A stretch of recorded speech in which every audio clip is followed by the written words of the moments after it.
Hello everyone, welcome back to my YouTube channel. मेरा नाम है डॉक्टर शरणजीत कौर और हम लोग आज एक नई सीरीज शुरू करने वाले हैं, नया एक टॉपिक शुरू करने वाले हैं बायोकेमिस्ट्री में, जिसमें हम लोग प्रीवियस ईयर क्वेश्चंस के साथ स्टडी करेंगे। यानी कि जो भी स्टडीज़ होंगी इसमें सिर्फ हम लोग प्रीवियस ईयर क्वेश्चंस उठाएंगे और उनसे स्टडी करेंगे। यानी प्रीवियस ईयर क्वेश्चंस करते जाएंगे सॉल्व और उनसे हम नए नए कंसेप्ट सीखते जाएंगे। ठीक है, तो हमारे इस सीरीज में जो लेसन नंबर 1 है ये है structure of atoms, molecules, bonds and there interaction. तो यहाँ पर अगर आप लोग इनमें से कोई भी एग्जाम टारगेट कर रहे हैं, यानी कि चाहे आप आईआईटी जैम टारगेट कर रहे हैं या आप गेट बी एग्जाम को टारगेट कर रहे हैं या फिर आप CSIR को टारगेट कर रहे हैं या फिर आप TIFR एग्ज़ाम को टारगेट कर रहे हैं या आप किसी भी यूनिवर्सिटी के एग्ज़ाम जैसे कि JNU को टारगेट कर रहे हैं या फिर हैदराबाद सेंट्रल यूनिवर्सिटी के एग्ज़ाम्स को टारगेट कर रहे हैं, DU के एग्ज़ाम्स को टारगेट कर रहे हैं, IISc के एग्ज़ाम्स को टारगेट कर रहे हैं, या कह सकते हैं आप DBT JRF या किसी और भी ICMR को टारगेट कर रहे हैं, एक्सेट्रा एक्सेट्रा। बहुत सारे ऐसे एग्जाम्स हैं जिसमें मिलते जुलते क्वेश्चंस आते रहते हैं, इधर उधर शिफ्ट होते रहते हैं, प्लस गेट एग्जाम भी यहाँ पर आता है, राइट। हालांकि मैंने अभी किसी भी सेशन में आपके लिए गेट एग्जाम के प्रीवियस ईयर क्वेश्चंस नहीं ऐड किए हैं, क्योंकि मैं आपके लिए गेट के अलग से सीरीज आपकी रखूंगी। सो फिलहाल हम लोग बात करते हैं लेसन नंबर 1 की, और इसमें जो हमारा क्वेश्चन नंबर 1 है, it is about the hydrogen bonding. आपको इस कंसेप्ट को अगर आप समझ पा रहे हैं, इस तरीके से आपको लर्निंग अगर अच्छी लगे तो प्लीज़ कमेंट सेक्शन में बताइएगा। मैंने बहुत कोशिश की है सारे क्वेश्चंस को असेंबल करूं और आपको हर एक क्वेश्चन को ठीक से समझाऊं। कुछ क्वेश्चंस के लिए मैंने डिटेल थ्योरी दी है, कुछ कॉन्सेप्ट जो कि एक ही चीज़ से बहुत सारी चीज़ें सॉल्व हो सकती हैं, उसके लिए मैंने एक ही जगह पर थ्योरी दे रखी है। जैसे कि अगर हम बात करें IIT जैम PT 2016 के एक मल्टीपल सिलेक्ट क्वेश्चन की, मल्टीपल सिलेक्ट क्वेश्चन यानी कि जिसमें एक से ज़्यादा ऑप्शन करेक्ट होते हैं। इसमें आपको क्वेश्चन पूछा गया था, which of the following statements are true for hydrogen bonds, strength of hydrogen bond is. देखिए, हाइड्रोजन बॉन्डिंग मैंने अलग से आपके लिए रखा हुआ है, तो हाइड्रोजन बॉन्ड के लिए इन्होंने 4 ऑप्शंस दे रखे हैं। ये लो इन हाइड्रोजन बॉन्ड की जो स्ट्रेंथ होती है, it is low in solvent of high dielectric constant, low in the solvent of low dielectric constant, lower in water as compared to organic solvent, और higher in water as compared to organic solvent. So basically ये 4 options हैं और हमको पूछा गया है कि strength hydrogen bond की क्या रहेगी। तो हाइड्रोजन बॉन्डिंग क्योंकि बहुत ही इंपॉर्टेंट क्वेश्चन है, CSIR में अक्सर इससे बहुत ज़्यादा क्वेश्चंस पूछ लिए जाते हैं, तो हमने क्या किया है, इसको थोड़ा सा डिटेल में बताया है कि हाइड्रोजन बॉन्डिंग क्या होती है। ये वाटर में होती है।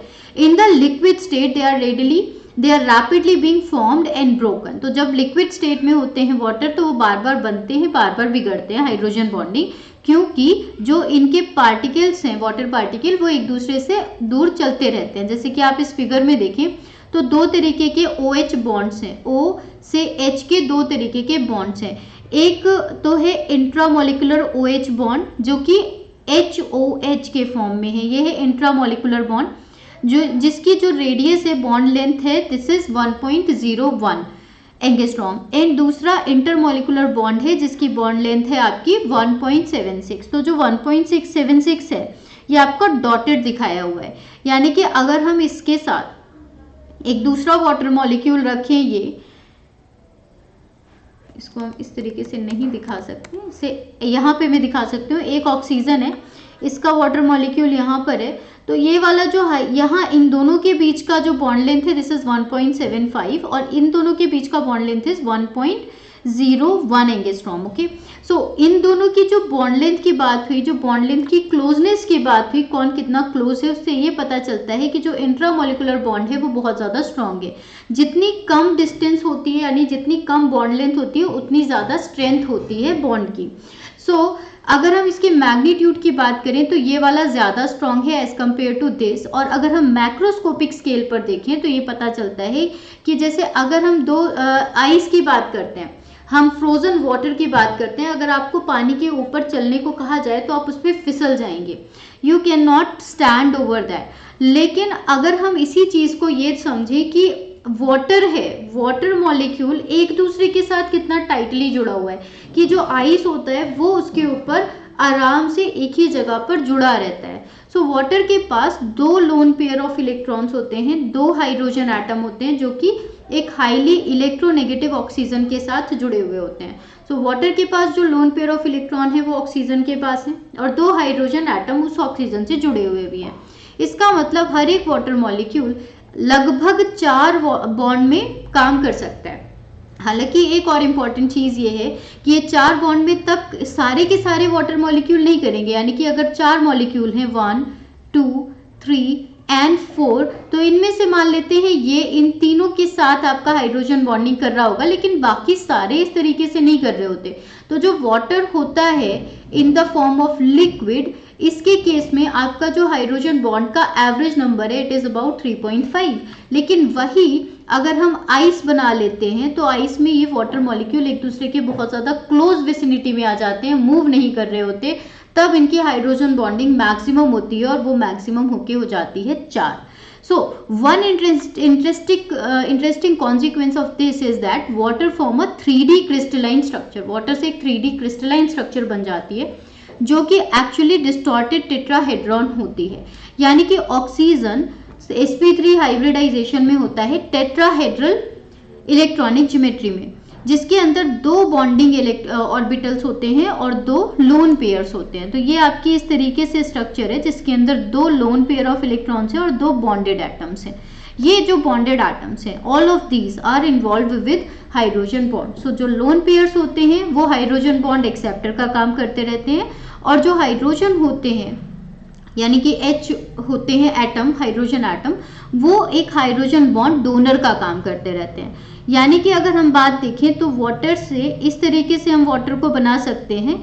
तो अगर हम इसको देखें तो it will be a hydrogen donor and this will be a hydrogen donor.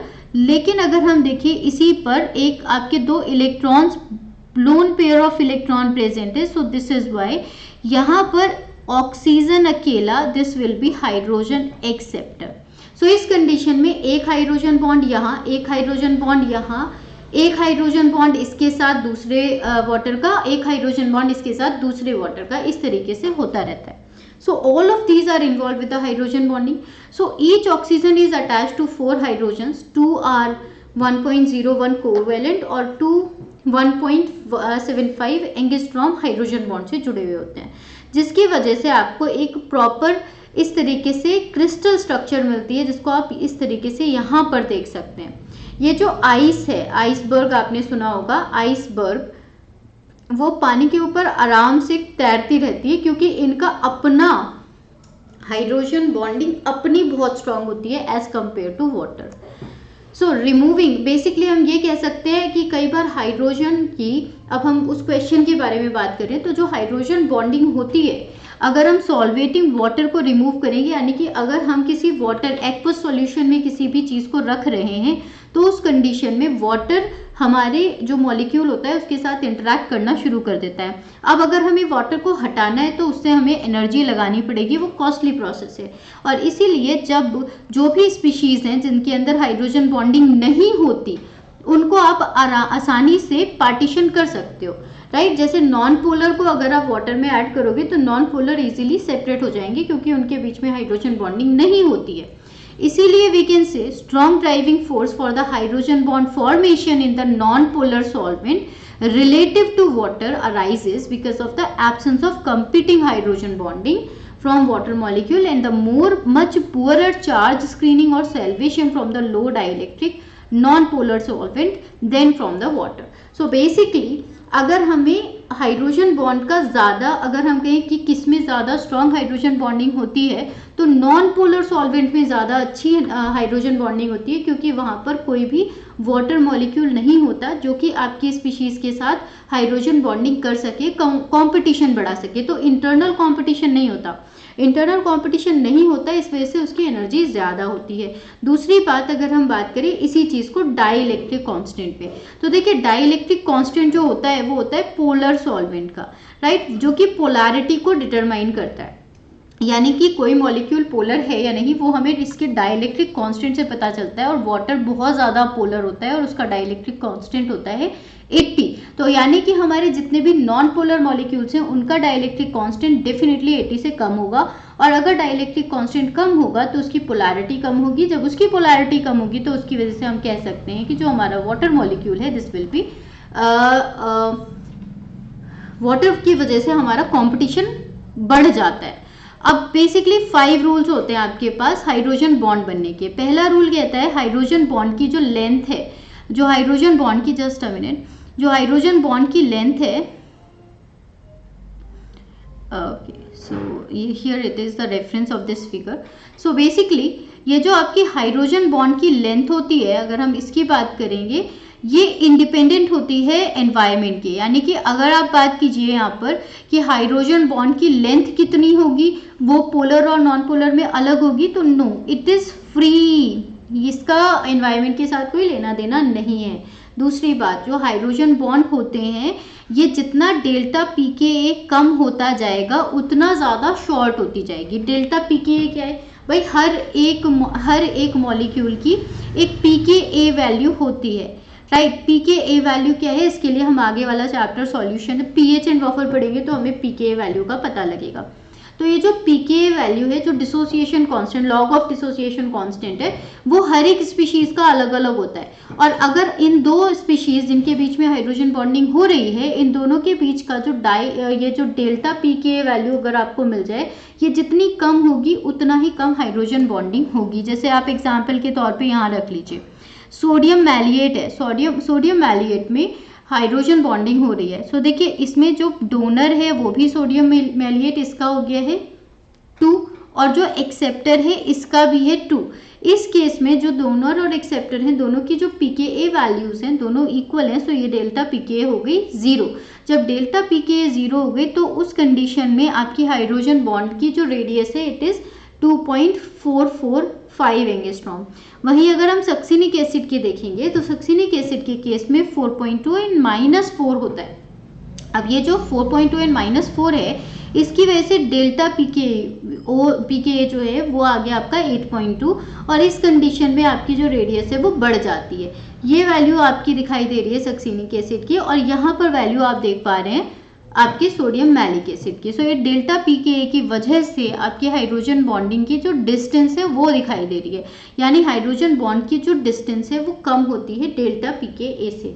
दूसरी बात, जो डेल्टा G है हाइड्रोजन बॉन्ड बनने की और टूटने की, इट इज जो बनना है हाइड्रोजन बॉन्ड की, बनने की जो डायरेक्शन है it is more favourable in non polar solvent. जैसा मैंने अभी आपको बताया था कि नॉन पोलर सॉल्वेंट में ज़्यादा बनती है। क्यों बनती है? क्योंकि भाई वहाँ पे आपकी वो नहीं होती, बेसिकली सॉल्वेशन एनर्जी नहीं लगा रहे होते, इसलिए। दूसरी बात, hydrogen bonds are not more stable in non polar solvent. Hydrogen bonds are not more stable, उतने ज़्यादा स्टेबल नहीं होते हैं नॉन पोलर सॉल्वेंट के अंदर, ठीक है। स्टेबिलिटी की बात करेंगे तो उतने ज़्यादा स्टेबल नहीं होते, लेकिन हाँ नॉन पोलर सॉल्वेंट में हाइड्रोजन बॉन्डिंग की बनने की जो वो है प्रक्रिया है, फ्री एनर्जी है, दैट इज मोर फेवरेबल। दूसरी बात, ये ज़्यादा फेवरेबल कब होते हैं? जब डिक्रीज होता जाता है आपका डेल्टा pKa। यहाँ तक समझ में आया? अब इसी क्वेश्चन के बाद फिर से आते हैं, which of the following statements are true for hydrogen bond. So strength of hydrogen bond is, इनमें से कौन सा सही है स्ट्रेंथ ऑफ हाइड्रोजन बॉन्ड में? पहली बात, इनकी जो हाई डाइलेक्ट्रिक कांस्टेंट होती है उसमें सॉल्वेंट का जो स्ट्रेंथ है, जो हाइड्रोजन बॉन्डिंग है वो कम हो जाती है, राइट। जैसे मैंने अभी आपको बताया था वाटर में कम होती है, तो ऑब्वियसली ये वाला बिल्कुल करेक्ट हो गया। Low in solvent of low dielectric constant, no, ये होता है नॉन पोलर, और नॉन पोलर में तो हमारी बढ़ती है, ये हो गया रॉन्ग।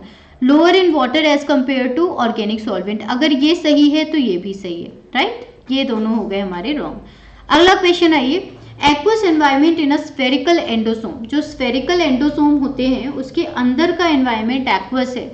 अब इस एंडोसोम का मतलब हो गया एक ऐसी वेसिकल जिसमें लिपिड की बाइलेयर प्रेजेंट है। तो ये लिपिड की बाइलेयर है, अंदर एक्वस एनवायरमेंट है, बाहर भी एक्वस एनवायरमेंट है, और बोला ये गया है इस क्लोज्ड वेसिकल के अंदर इसका डायमीटर कितना है? इसका डायमीटर है 100 नैनोमीटर, यानी यहाँ से यहाँ तक की जो डिस्टेंस है इट इज 100 नैनोमीटर।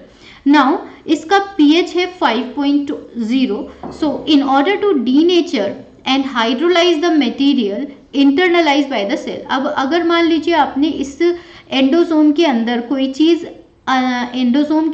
चीज़ हमने ऐड कर दी है, ऐड करने के बाद या इसके अंदर इसने इनगल्फ कर लिया है, अंदर लेने के बाद इसको डिनेचर किया जा रहा है pH 5 के अंदर, तो उसकी कंप्लीट हाइड्रोलिसिस कर दी गई है। अब इस केस में आपसे पूछा यह गया है कि अगर एवोगैड्रो नंबर 6 × 10⁻23 है तो नंबर ऑफ फ्री प्रोटॉन्स क्या होंगे। अब ये क्वेश्चन बड़ा ही घुमा हुआ है जिसमें थोड़ी सी मैथ्स इन्वॉल्व होती है। तो क्या होता है, देखिए क्वेश्चन मैंने पहले से आपके लिए सॉल्व किया हुआ था टू सेव द टाइम।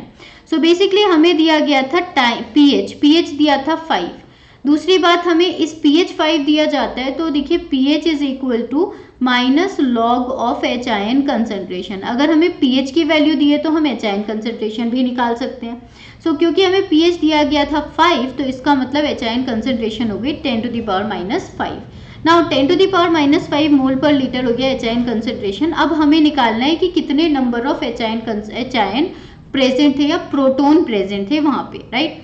अब वेसिकल, अब उसके लिए हमें जानना पड़ेगा कि वेसिकल का वॉल्यूम कितना था।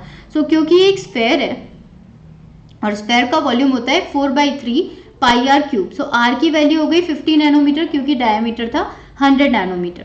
सो it will be 5 × 10⁻⁻8 metre cube, right. So volume is equal to 4/3 × 22/7 pi की वैल्यू हो गई इज इंटू 5 × 10⁻8 क्यूब, राइट। अगर हम पूरा इसको सॉल्व कर देते हैं तो पूरा सॉल्व जब आप इसको मल्टीप्लाई करेंगे तो आपको मिलेगा 5.24 × 10⁻22 approximately it will be 5.239 something. So मैंने इसको अप्रोक्सीमेट वैल्यू रखा हुआ है 5.24 × 10⁻22। और क्योंकि आपको पता है कि एक्वस एनवायरनमेंट है और एक्वस एनवायरनमेंट का मतलब हुआ 1 metre cube is equal to 1000 litre. जब हमारा 1 metre cube is equal to 1000 litre है तो हमने इसको 1000 से डिवाइड कर दिया तो हमको ये वैल्यू लीटर में मिल गई 5.24 × 10⁻⁻19। Now number of moles of proton inside the vesicle. Inside vesicle कितने मॉलिक्यूल्स होंगे। अब हमारे पास वॉल्यूम हमारे पास आ गई है। अब कंसंट्रेशन को अगर हम वॉल्यूम से मल्टीप्लाई कर दे तो हमको पता चल जाएगी नंबर ऑफ मोल्स। ये आ गए थे कंसंट्रेशन, ये आ गया वॉल्यूम। अब हमने क्या किया, कंसंट्रेशन 10⁻⁻5 को वॉल्यूम के साथ मल्टीप्लाई किया तो हमको मिल गए नंबर ऑफ मोल्स। एक बार जब हमें नंबर ऑफ मोल्स मिल जाते हैं तो नंबर ऑफ प्रोटॉन्स यानी कि नंबर ऑफ मॉलिक्यूल्स निकालने का फॉर्मूला होता है सीधा सीधा number of molecules is equal to Avogadro number Na into moles. कितने मोल्स हैं इंटू एवोगैड्रो नंबर, उससे मल्टीप्लाई किया तो आपको मिला 3.19 प्रोटॉन्स। अब 3.19 के आसपास की जो वैल्यूज हैं वो आ गई हमारी यहाँ पर 3। समझ में आया बच्चों। एक बार आप वीडियो को दोबारा देख सकते हैं, नेक्स्ट वीडियो पे जाने से पहले आप इनको देख लीजिएगा। एक और इम्पॉर्टेंट बात, मैं आपको अनसॉल्व्ड क्वेश्चन सारे अभी टेलीग्राम चैनल पर प्रोवाइड कर दूंगी और इन सभी के आंसर्स आपको इस वीडियो में मिल जाएंगे। Now third question is the number of water molecules present in a 300 residue soluble protein। एक प्रोटीन है जिसका 300 रेजिड्यू की एक soluble प्रोटीन है और उस प्रोटीन का एक शेप है स्फेरिकल शेप। अगेन उसी तरीके का क्वेश्चन जिसमें 300 मॉलिक्यूल्स हैं यहाँ पर जो कि एक स्फेरिकल शेप बना रही है और इसका टोटल डायमीटर जो है ना वो है आपका 2 नैनोमीटर। नाउ इसमें 20% वाटर है, इसके अंदर आपका 20% वाटर है। ये इसकी हो गई कंसंट्रेशन, राइट। ये इसकी कंसंट्रेशन हो गई। अब हमें वॉल्यूम निकालना है। डेंसिटी आपको देके रखी है, डेंसिटी कितनी दे दी गई है, डेंसिटी दे दी गई है 1000 किलोग्राम पर मीटर क्यूब। पर मीटर क्यूब की जगह हम लीटर में कर सकते हैं और किलोग्राम पर मीटर क्यूब की जगह ग्राम पर लीटर में कर सकते हैं। यानी कि 1000 इंटू 1000 ग्राम, और इसको क्योंकि ये वाटर है तो यहाँ पर हो जाएगा 1 litre. 1 metre cube is equal to 1 litre, right. तो हमारे पास डेंसिटी आ गई इसकी 10⁻6 ग्राम पर लीटर और वी कैन से कंसंट्रेशन आ गई है, राइट। अब हमें वॉल्यूम निकालनी है तो सेम फॉर्मूला हम लोग ऐड करेंगे। ये हमारा एवोगैड्रो नंबर है, सेम फॉर्मूला हमने ऐड किया। आगे बढ़ते यानी इसी पर आ जाओ, अब वॉल्यूम पर आ जाओ।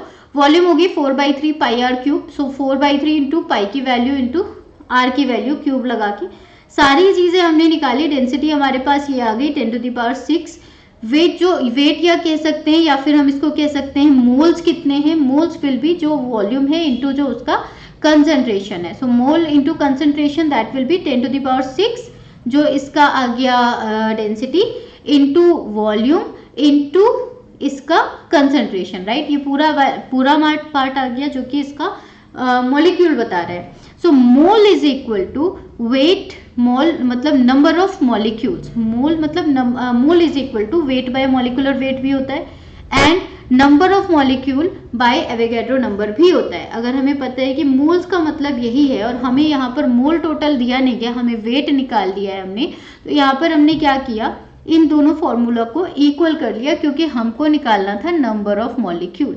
सो यहाँ पर आ गया आपका weight, weight will be 10⁶ into 4/3 into 22/7 into 10⁻⁻27 into 20/100, right, divided by 18। So 18 आपका यहीं पर आ जाएगा, कहीं पर भी आप ऐड कर सकते हो। नंबर ऑफ मॉलिक्यूल्स हमें निकालने हैं, divided by Avogadro number that is 6 into 10⁻23।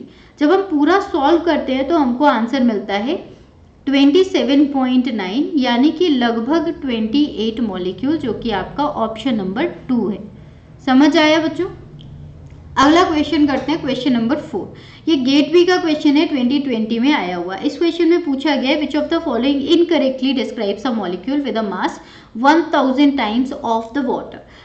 किसी भी वाटर का जो मास है उसका मास का 1000 टाइम्स होना चाहिए। सो देखिए, मास को या तो आप डाल्टन में शो करते हैं या तो किलो डाल्टन में शो करते हैं। तो जो भी मास होगा उसकी एक यूनिट होनी चाहिए, विदाउट यूनिट नहीं होगा। हमने मॉलिकुलर मास की बात नहीं की, राइट। अगर हम मॉलिकुलर मास की बात करते हैं that will B 18 Dalton.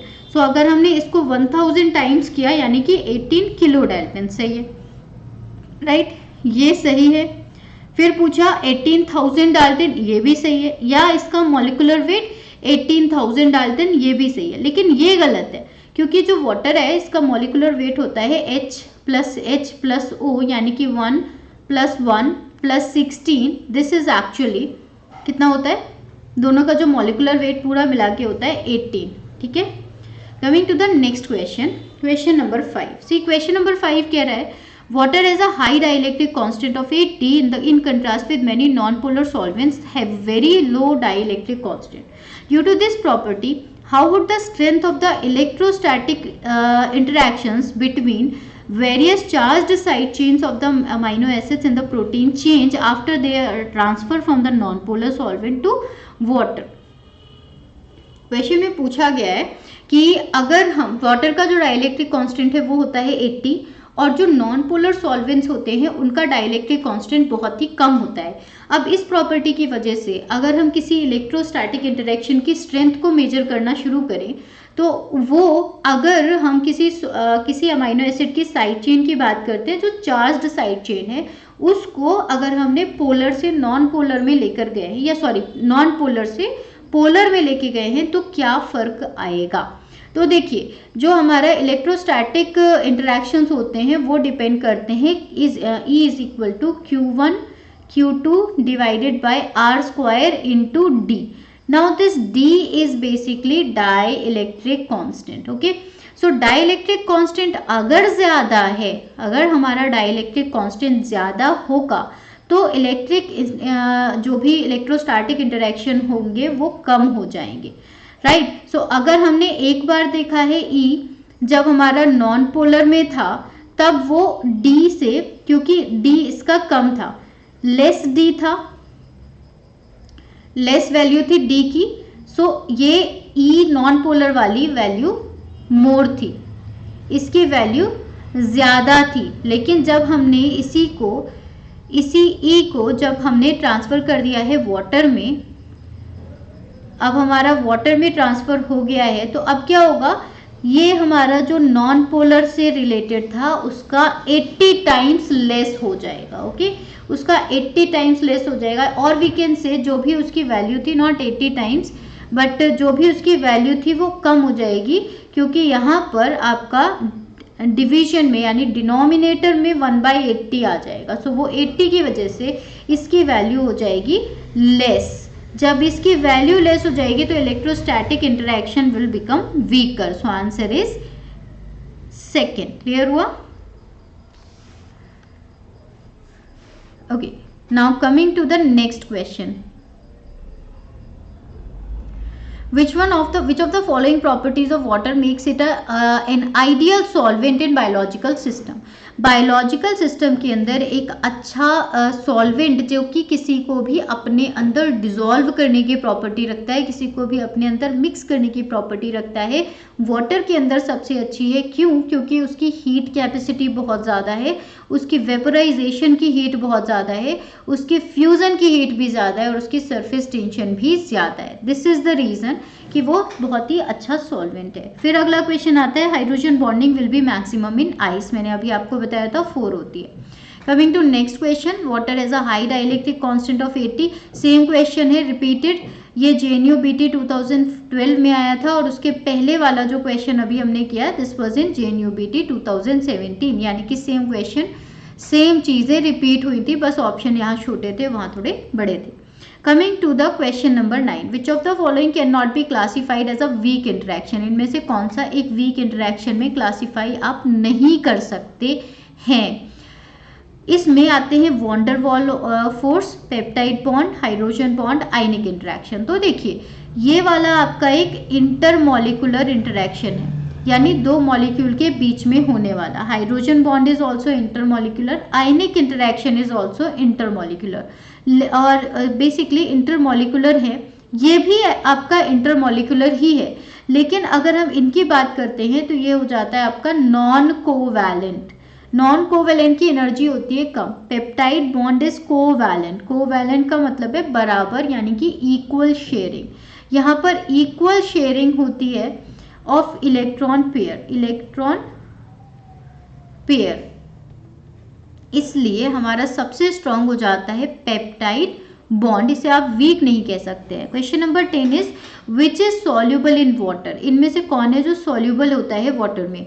Water में सॉल्युबल होने के लिए आपके पास पोलर ग्रुप का होना जरूरी है, और इनमें से कोई पोलर ग्रुप जिसके पास है, फिनॉल्स, फिनॉल के पास एक पोलर ग्रुप है यानी कि OH ग्रुप है, बट इसके पास बेंजीन रिंग भी है। बेंजीन रिंग इसको रोकती है, मना करती है कि भाई तुम नॉन पोलर में आओ, यानी कि ये इतना ज़्यादा नहीं होगा, ये वाटर में सॉल्युबल नहीं होगा। एल्कीन, एल्केन दोनों में से किसी में पोलर ग्रुप है ही नहीं, तो बचता है आपके पास alcohol. Coming to the next question, next question is question number 11 कह रहा है, JNU school of life sciences का क्वेश्चन है, most biopolymers are formed by hydrophobic interactions, dehydration and condensation, esterification and hydrolysis.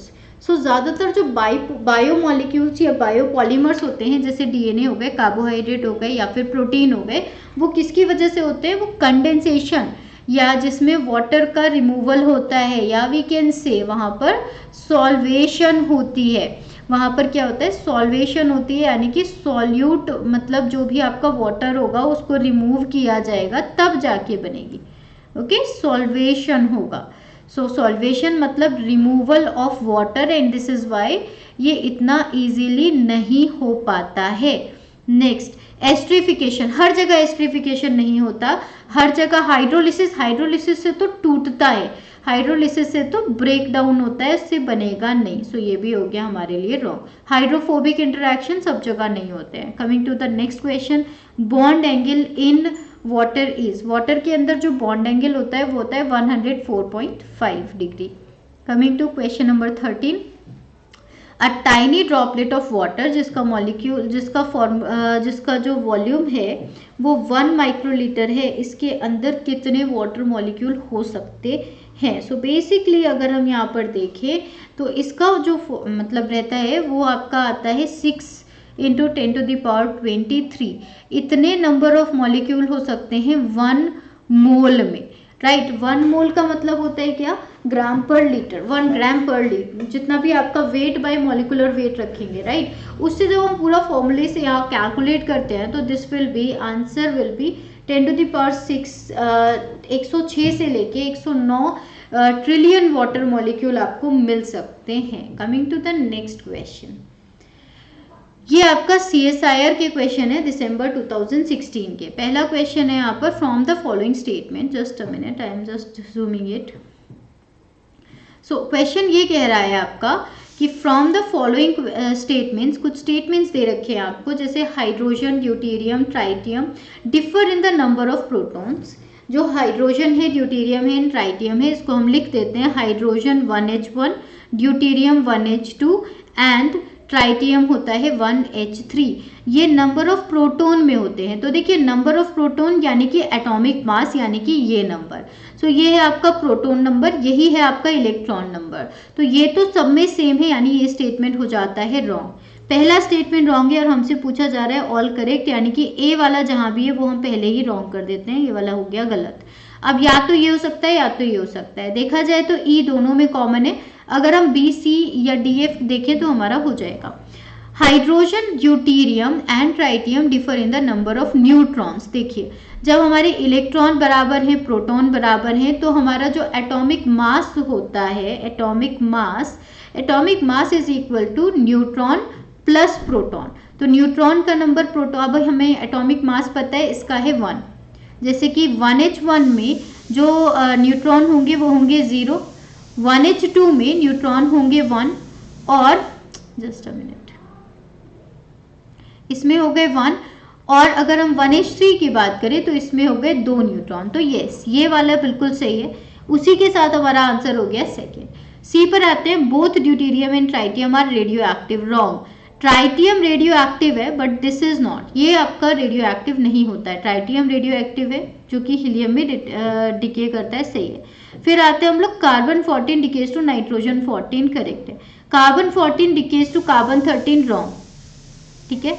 coming to the next question and the next question is this, question number 2 में पूछा जा रहा है which of the following pairs represent isotones. Isotone का मतलब होता है जब number of neutrons basically same होते हैं आपके, तो जहां पर आपके नंबर ऑफ न्यूट्रॉन सेम है, न्यूट्रॉन्स सेम होंगे तब आपका हो जाएगा आइसोटोन। सो आप इसको देखेंगे, अगर हम पहले वाले पर आते हैं 1H3 था तो इसका 1 है, यहाँ पर हीलियम का होता है 2H4, सो हो गया 1H3 एंड 2He4। इस केस में अगर हम देखें तो न्यूट्रॉन का नंबर हो जाता है 2, और इस केस में देखें तब भी न्यूट्रॉन का नंबर हो जाता है, तो ये हमारा है एकदम पक्का। यहाँ पर अगर आप देखोगे तो इसे कहते हैं हम लोग आइसोबार। आइसोबार का मतलब होता है जिसका मास सेम होता है, मास बराबर होगा आइसोबार। सो ये रॉन्ग हो गया। अगर हम इनकी बात करते हैं तो देखिए N14 एंड N15 ये दोनों ही आपके क्या हैं, ये दोनों आइसोटोप होते हैं। आइसोटोप में क्या होता है, जो प्रोटॉन है वो इक्वल होते हैं, तो प्रोटॉन इक्वल हो गए यहाँ पे, ये भी हो गया रॉन्ग। फिर आ गया 1H1 1H3, this is also isotope. Isotope, isobar, isotone हमें समझ में आया। आइसोटोन का मतलब न्यूट्रॉन सेम, आइसोटोप का मतलब प्रोटॉन सेम एंड आइसोबार का मतलब एटॉमिक मास सेम। मास का मतलब है proton plus neutron same. Coming to the third question, यहाँ पर covalent bond formation between 2 atoms takes place. Covalent bond कैसे बनते हैं, मैंने अभी आपको बताया था, जब या तो हम कहें कि एक इलेक्ट्रॉन पेयर वहाँ पर शेयरिंग होते हैं, या हम ये कह सकते हैं कि electron sharing by 2 electronegative atom.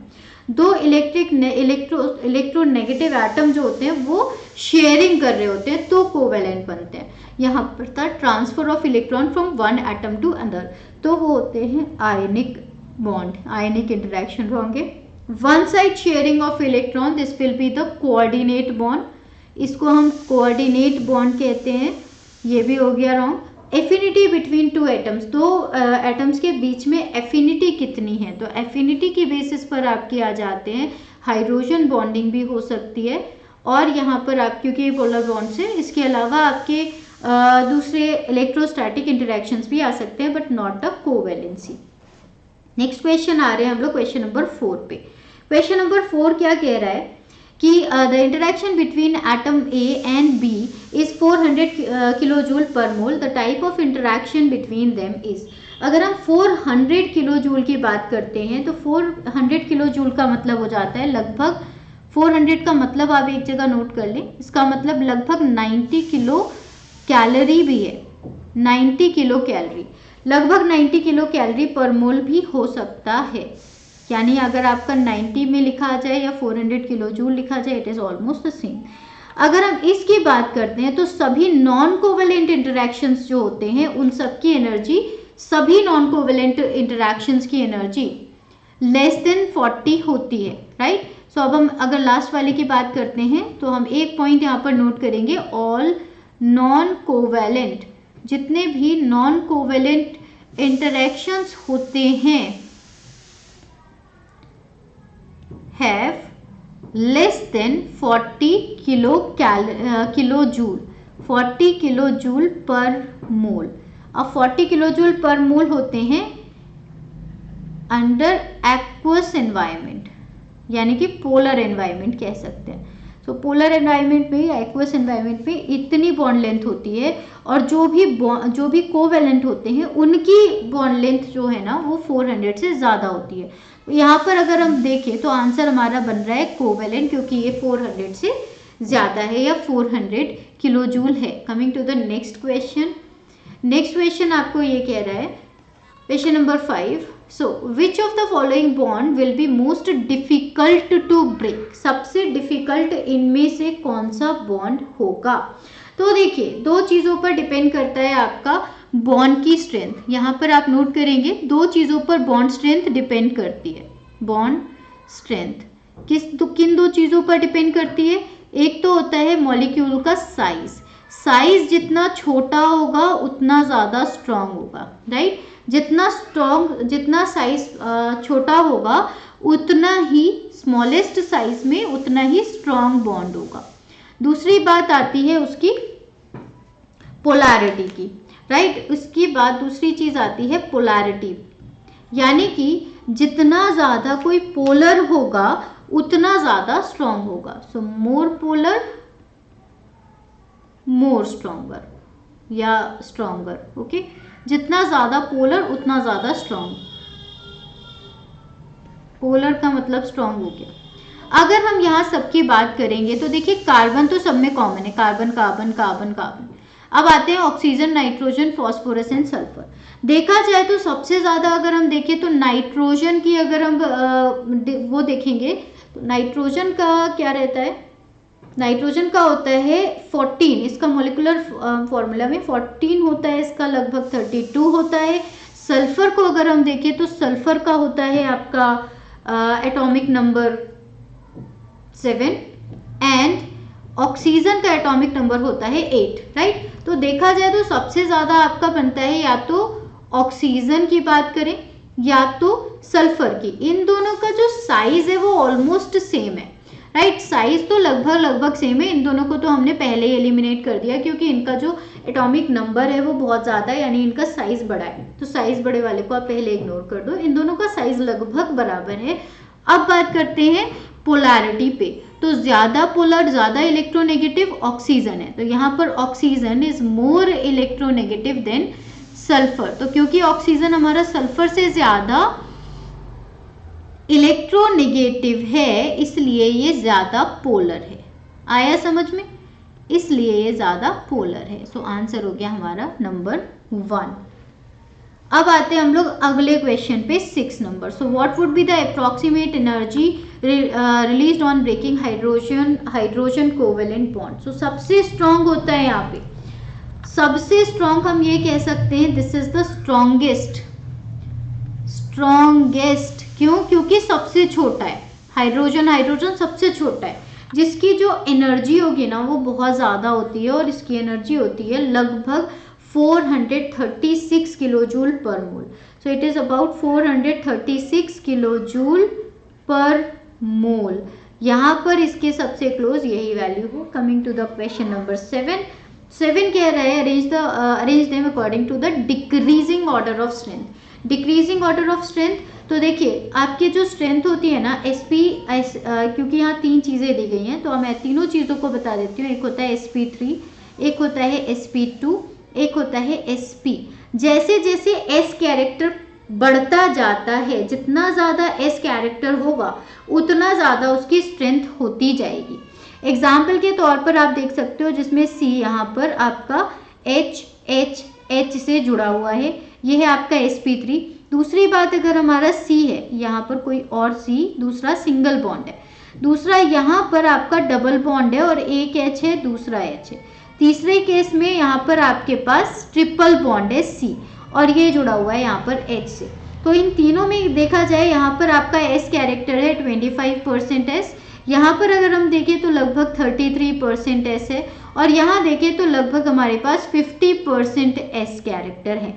और जितना ज़्यादा एस कैरेक्टर बढ़ता जाएगा उतनी ज़्यादा उसकी बॉन्ड लेंथ भी कम होती जाएगी। यानी इसकी बॉन्ड लेंथ अगर हम देखें तो बॉन्ड लेंथ है 1.10 एंगस्ट्रॉम, यहाँ पर इसकी बॉन्ड लेंथ है 1.09 एंगस्ट्रॉम और यहाँ पर बॉन्ड लेंथ है 1.06 एंगस्ट्रॉम। एनर्जी की भी अगर हम बात करें तो sp3 के अंदर, sp3 एनर्जी की भी मैं यहाँ पर लिख देती हूँ आपको, तो energy is 98 kilo calorie, this is 104 kilo calorie and this is 125 kilo calorie. ये हमने किलो कैलोरी पर मोल दिया है। अगर हम इसी को किलो जूल में लिखना चाहें तो किलो जूल में मैं वाइट से लिख देती हूँ आपके लिए, 410 kilo joule per mole, 435 kilo joule per mole and यहाँ पर होता है आपका 523 किलो जूल पर मोल। ये चीज आप नोट कर सकते हैं। सो अगर हम इस कंडीशन में क्वेश्चन पूछ रहे हैं फिर से डिक्रीजिंग ऑर्डर ऑफ स्ट्रेंथ, तो डिक्रीजिंग ऑर्डर में सबसे पहले sp1 होगा, फिर sp2 आएगा, फिर sp3 आएगा। Coming to the next question, question number 8। In December 2002 half life of radioactive material does not depend upon. Half life किस पर डिपेंड नहीं करती है?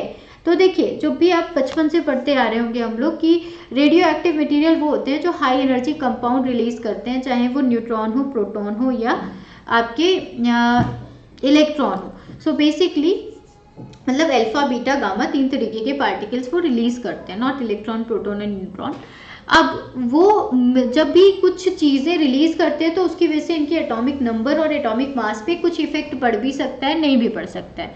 इनकी वजह से होता क्या है कि इनका एनर्जी एमिशन चेंज होता रहता है, ये सही बात है। टाइप्स ऑफ रेडियो आइसोटोप, कौन सा वाला रेडियो आइसोटोप क्या रिलीज करेगा ये भी बिल्कुल डिपेंड करता है। डिके कांस्टेंट अलग होता है, लेकिन इनिशियल कंसंट्रेशन से कोई मतलब नहीं है। आपकी इनिशियल कंसंट्रेशन कुछ भी हो, वो आपकी एक इनिशियल इसके हाफ लाइफ के बाद n0/2 होनी ही होनी है। उसके बाद अगर फिर से t हाफ होगा तो फिर उसके बाद वो n0/4 हो जाएगी, इसका /2 हो जाएगी। Okay, so it is like her bar half होती है, it does not depend on the initial concentration. Question number 9। When a radioactive phosphorus is incorporated into DNA strand, the phosphodiester bond generally break after a short while because। जब radio active phosphorus को DNA strand के अंदर आप incorporate कराते हैं तो उसकी वजह से जो फॉस्फोडाइस्टर बॉन्ड है वो जल्दी ही टूट जाता है। इसका क्या रीज़न है? इसका रीज़न ये है कि भाई रेडियो एक्टिव फॉस्फोरस है तो वो धीरे धीरे डिके होना लग जाएगा, क्योंकि जो रेडियो एक्टिव फॉस्फोरस होता है इसकी एक हाफ लाइफ होती है। रेडियो एक्टिव फॉस्फोरस या हम कह सकते हैं P32, ये जो P32 है इसकी एक हाफ लाइफ होती है। हाफ लाइफ यानी कि ये कुछ टाइम के बाद जो भी इसका अमाउंट था उसका आधा हो जाएगा और इसकी हाफ लाइफ होती है मात्र 14 दिन। सो जो 14 डेज होते हैं, 14 डेज के अंदर ये डिग्रेड होके मतलब क्या होता है, डिलीट होके, और वी कैन से ये सल्फर 32 में कन्वर्ट हो जाता है टी हाफ के बाद, यानी कि 14 दिन के बाद। तो यानी जो भी चीज़ें हैं वो टूट जाएंगी। अब अगर सल्फर की बात करेंगे तो सल्फर की जो वैलेंसी होती है, सल्फर की वैलेंसी होती है 4 एंड फॉस्फोरस की वैलेंसी होती है 5 वैलेंसी की वजह से ये अच्छे से जुड़ा रहता था, यानी कि ऑक्सीजन के साथ अच्छे खासे बॉन्ड्स बना के रखता था। वहीं सल्फर के आ जाने से, क्योंकि इसकी 4 वैलेंसी होती है, तो ये इसके साथ कोई स्टेबिलिटी नहीं प्रोवाइड करता। तो जब स्टेबिलिटी नहीं मिलती तो उसकी वजह से ये बॉन्ड ब्रेक हो जाता है। सो ये नहीं है बॉन्ड स्ट्रेंथ फॉस्फोडाइस्टर की वो टूट जाती है, नो, oh sorry, ये नहीं है. Now phosphorus on the radioactive decay converts into sulfur which has valency of 2, we can say okay 4 होती है, या we can say इसकी वैलेंसी वैलेंसी 2 होती है, नॉट 4. यहाँ हमारी 4 नहीं आएगी, वैलेंसी इज 2 ओनली. इसकी वैलेंसी होती है 2. उसकी वजह से ना कनेक्शंस टूट जाते हैं. इसकी वैलेंसी है 2, कनेक्शंस टूट जाते हैं. इट अटैक्स ग्लाइकोसिडिक बॉन्ड नहीं, फॉस्फोडाइस्टर बॉन्ड में ग्लाइकोसिडिक बॉन्ड होता ही नहीं है. Due to nucleophilic attack of 3' OH wrong. समझ में आ गया. नेक्स्ट क्वेश्चन पर आते हैं, क्वेश्चन नंबर 10. यहाँ पर दिया गया है कुछ physico chemical properties column number x में एंड उनके मैनिफेस्टेशन. पहला प्रॉपर्टी देके रखा है आपको पॉलिंग इलेक्ट्रोनेगेटिविटी, दूसरा है आइसोलेटेड पाई ऑर्बिटल, तीसरा है एरोमेटिसिटी, चौथा है डाइलेक्ट्रिक कांस्टेंट. सो इन 4 प्रॉपर्टीज में अगर हम सबसे पहले अभी हमने जो सबसे इंपॉर्टेंट चीज पढ़ी थी वो था हमारा डाइलेक्ट्रिक कांस्टेंट. सो डाइलेक्ट्रिक कांस्टेंट की बात करें तो वो हमारे चार्ज से रिलेटेड था, स्टैटिक इंटरेक्शन से रिलेटेड था, यानी कि चार्ज सेपरेशन से आ गया D1. या तो ये हो सकता है या तो ये हो सकता है, इन दोनों को कैंसिल कर देते हैं. अब देखते हैं हमारे यहाँ C का तो 4 है ही, तो C वाले का अपन बिल्कुल भी आगे नहीं जाएंगे. ये वाले हम लोगों का सीधा सीधा आंसर है, ये दोनों हमें मिल चुके हैं. अब A और B की बात करते हैं. एक है इलेक्ट्रोनिगेटिविटी और एक है आपका pi electron. So basically pi electron को पढ़ते हैं तो पाई इलेक्ट्रॉन आपके क्या होते हैं,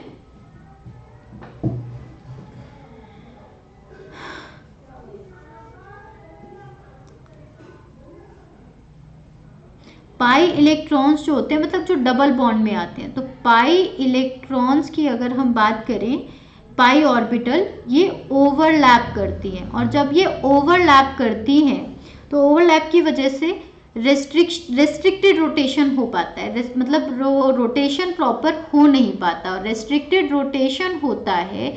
इस वजह से हम यहाँ पर आंसर कर सकते हैं पाई इलेक्ट्रॉन का हो गया 3, और फिर बचा Pauling electronegativity, solvation of atoms. So ये हो गया रॉन्ग, ये हो गया करेक्ट, यानी ऑप्शन नंबर 3 इज करेक्ट. समझ में आया.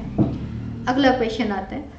अगला क्वेश्चन है हमारा, which of the following interactions play a major role in stabilising BDNA. BDNA को स्टेबलाइज करने के लिए इनमें से कौन सा इंटरैक्शन एक इंपॉर्टेंट रोल प्ले करता है. सो बेसिकली यहाँ पर 4 ऑप्शन है, hydrogen bond, hydrophobic interaction, van der Waals interaction, या फिर आयनिक इंटरैक्शन. सो क्योंकि नाइट्रोजन बेस जो होते हैं वो हाइड्रोजन बॉन्डेड होते हैं दूसरे वाले अपने सामने वाले हाइड्रोजन बॉन्ड से, इस वजह से इन दोनों का क्या होता है, स्टेबिलिटी आती है. तो स्टेबिलिटी के लिए अगर हम देखें हाइड्रोजन बॉन्ड है. दूसरी चीज अगर हम बात करें हाइड्रोफोबिक इंटरैक्शन है या वॉन्डर वॉल इंटरैक्शन है, ये आपके एक स्ट्रैंड को स्टेबलाइज करने के लिए होते हैं, यानी एक स्ट्रैंड की हम बात करें तब. तो ये दोनों यहाँ पर हम BDNA मॉडल जो कि 2 स्ट्रैंड का होता है उसको नहीं कर रहे होते. आयनिक इंटरैक्शन यहाँ पर इन्वॉल्व नहीं होते स्टेबिलिटी के लिए, बल्कि वो उसको डीस्टेबलाइज कर देंगे. क्वेश्चन नंबर 2 पर आते हैं. क्वेश्चन नंबर 2 में पूछा गया है, in proteins hydrogen bonds form as follows. Protein के अंदर हाइड्रोजन बॉन्ड कुछ इस तरीके से बनते हैं जिसमें हाइड्रोजन डोनर डॉटेड लाइन से दिखा रखा है आपके जो एक्सेप्टर होते हैं. हाइड्रोजन डोनर अपने हाइड्रोजन एक्सेप्टर से इस तरीके से जुड़ा होता है. अब हाइड्रोजन बॉन्ड जो होता है वो तब फेवरेबल होता है जब इन दोनों के बीच का एंगल कैसा हो. सो ऑब्वियस ये बात है क्योंकि एक डायरेक्शनल है, और डायरेक्शन अगर हम सीधी रखेंगे, ये एक डायरेक्शनल बॉन्ड है, और डायरेक्शन बॉन्ड में अगर हम इसको सीधा रखेंगे तो ये सबसे स्ट्रांग होगा एज कंपेयर टू कहीं पर भी टेढ़ा मेढ़ा इंटरैक्शन हो जाना. समझ में आया. So this is why we can say सबसे अच्छा जो बॉन्ड एंगल होगा it will be 180 degree. Coming to the next question, the maximum number of hydrogen bonds that can form between NH2 यानी hydrazine and water. Hydrazine and water के बीच में जो सबसे अच्छे सबसे ज़्यादा इंटरेक्शन मिल सकते हैं, एक बार मैं यहाँ पे ऐसे बना देती हूँ, तो this will B weaker hydrogen bond. Okay, now ये हो गए डायरेक्शनल बॉन्ड है इसलिए, इसके बाद हम बात करते हैं यहाँ पर ये हाइड्रोजन और वाटर के बीच में। तो देखिए दोनों जो हाइड्रोजन एटम है हाइड्रोजन पे, यानी कि एक NH2 ये है और इसके साथ जुड़ा हुआ एक NH2 ये है, इसके पास भी एक लोन पेयर ऑफ इलेक्ट्रॉन है, इसके पास भी एक लोन पेयर ऑफ इलेक्ट्रॉन है, यानी ये यहाँ भी हाइड्रोजन बॉन्ड कर सकता है, यहाँ भी। यहाँ दोनों जगह पर ये क्या कर रहा है, इन दोनों जगह पर ये एक एक्सेप्टर का काम कर रहा है, यहाँ भी एक्सेप्टर, यहाँ पर भी एक्सेप्टर का काम कर रहा है। ओके, दूसरी बात यहाँ पर भी एक्सेप्टर कर रहा है यहाँ पर भी एक एक्सेप्टर का काम कर रहा है। दो जगह अगर ये एक्सेप्टर का काम कर रहा है, यहाँ पर, यहाँ पर, यहाँ पर और यहाँ पर, चार जगह यहाँ हाइड्रोजन बॉन्डिंग कर सकता है। सो दे कैन वर्क, क्योंकि इसके दोनों के पास एक लोन पेयर ऑफ इलेक्ट्रॉन है, तो इसलिए ये दो जगह पर एक्सेप्टर का काम कर सकते हैं। यहाँ पर एक्सेप्टर और एक एक्सेप्टर वो यहाँ पर भी कर सकता है। दूसरी बात, यहाँ चार हाइड्रोजन है, 1 2 3 4, सो ये चार हाइड्रोजन डोनर का भी काम कर सकते हैं। अगर ऑक्सीजन वाटर मॉलिक्यूल पर है तो वाटर के पास भी एक लोन पेयर ऑफ इलेक्ट्रॉन है जो इन दोनों के साथ हाइड्रोजन बॉन्डिंग कर सकता है या इसके साथ कर सकता है। अगर हम इन टोटल देखें, अगर हम इसके साथ वाटर ऐड कर दें तो मैक्सिमम कितने बन जाएंगे, मैक्सिमम आपके, क्योंकि इसके पास दो लोन पेयर ऑफ इलेक्ट्रॉन है और दो इसके पास हाइड्रोजन एटम है, इस वजह से हम ये कह सकते हैं कि ये टोटल 4 हाइड्रोजन बॉन्डिंग कर सकता है वाटर के साथ। अगला क्वेश्चन है 4, which of the following hydrogen bonding scheme shows by dash dash dash which one corresponds to the weakest hydrogen bond in the given solvent condition. इनमें से कौन सा सबसे वीक है? तो अगर हम सबसे वीक की बात करें तो ये डिपेंड करेगा इलेक्ट्रोनिगेटिविटी पे। अगेन, जो जितना ज़्यादा इलेक्ट्रोनिगेटिव होगा वो उतना स्ट्रॉन्ग बॉन्ड बनाएगा, राइट। तो जहाँ पर डोनर की इलेक्ट्रोनिगेटिविटी ज़्यादा होगी और जो आपका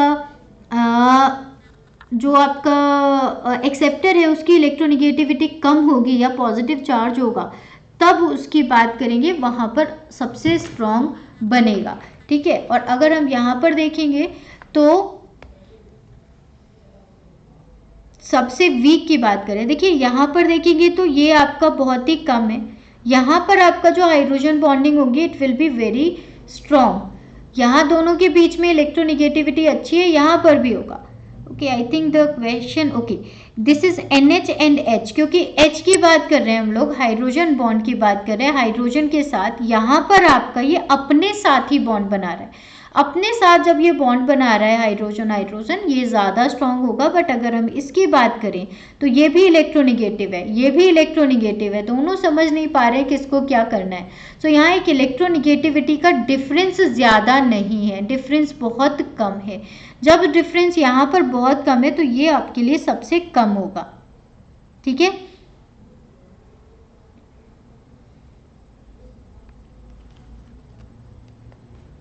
So this will be the weakest. Coming to the next question. Next question is 5. Water is the liquid while H2S is gas. अब water liquid है और H2S है वो गैस है। और दोनों का जो अगर हम देखें, इसका आपका मॉलिकुलर वेट है, एटॉमिक नंबर है 8, इसका एटॉमिक नंबर है 7। तो बहुत ज़्यादा दोनों में डिफरेंस नहीं आ रहा है साइज़ के बेसिस पे। लेकिन again the same thing is polarity.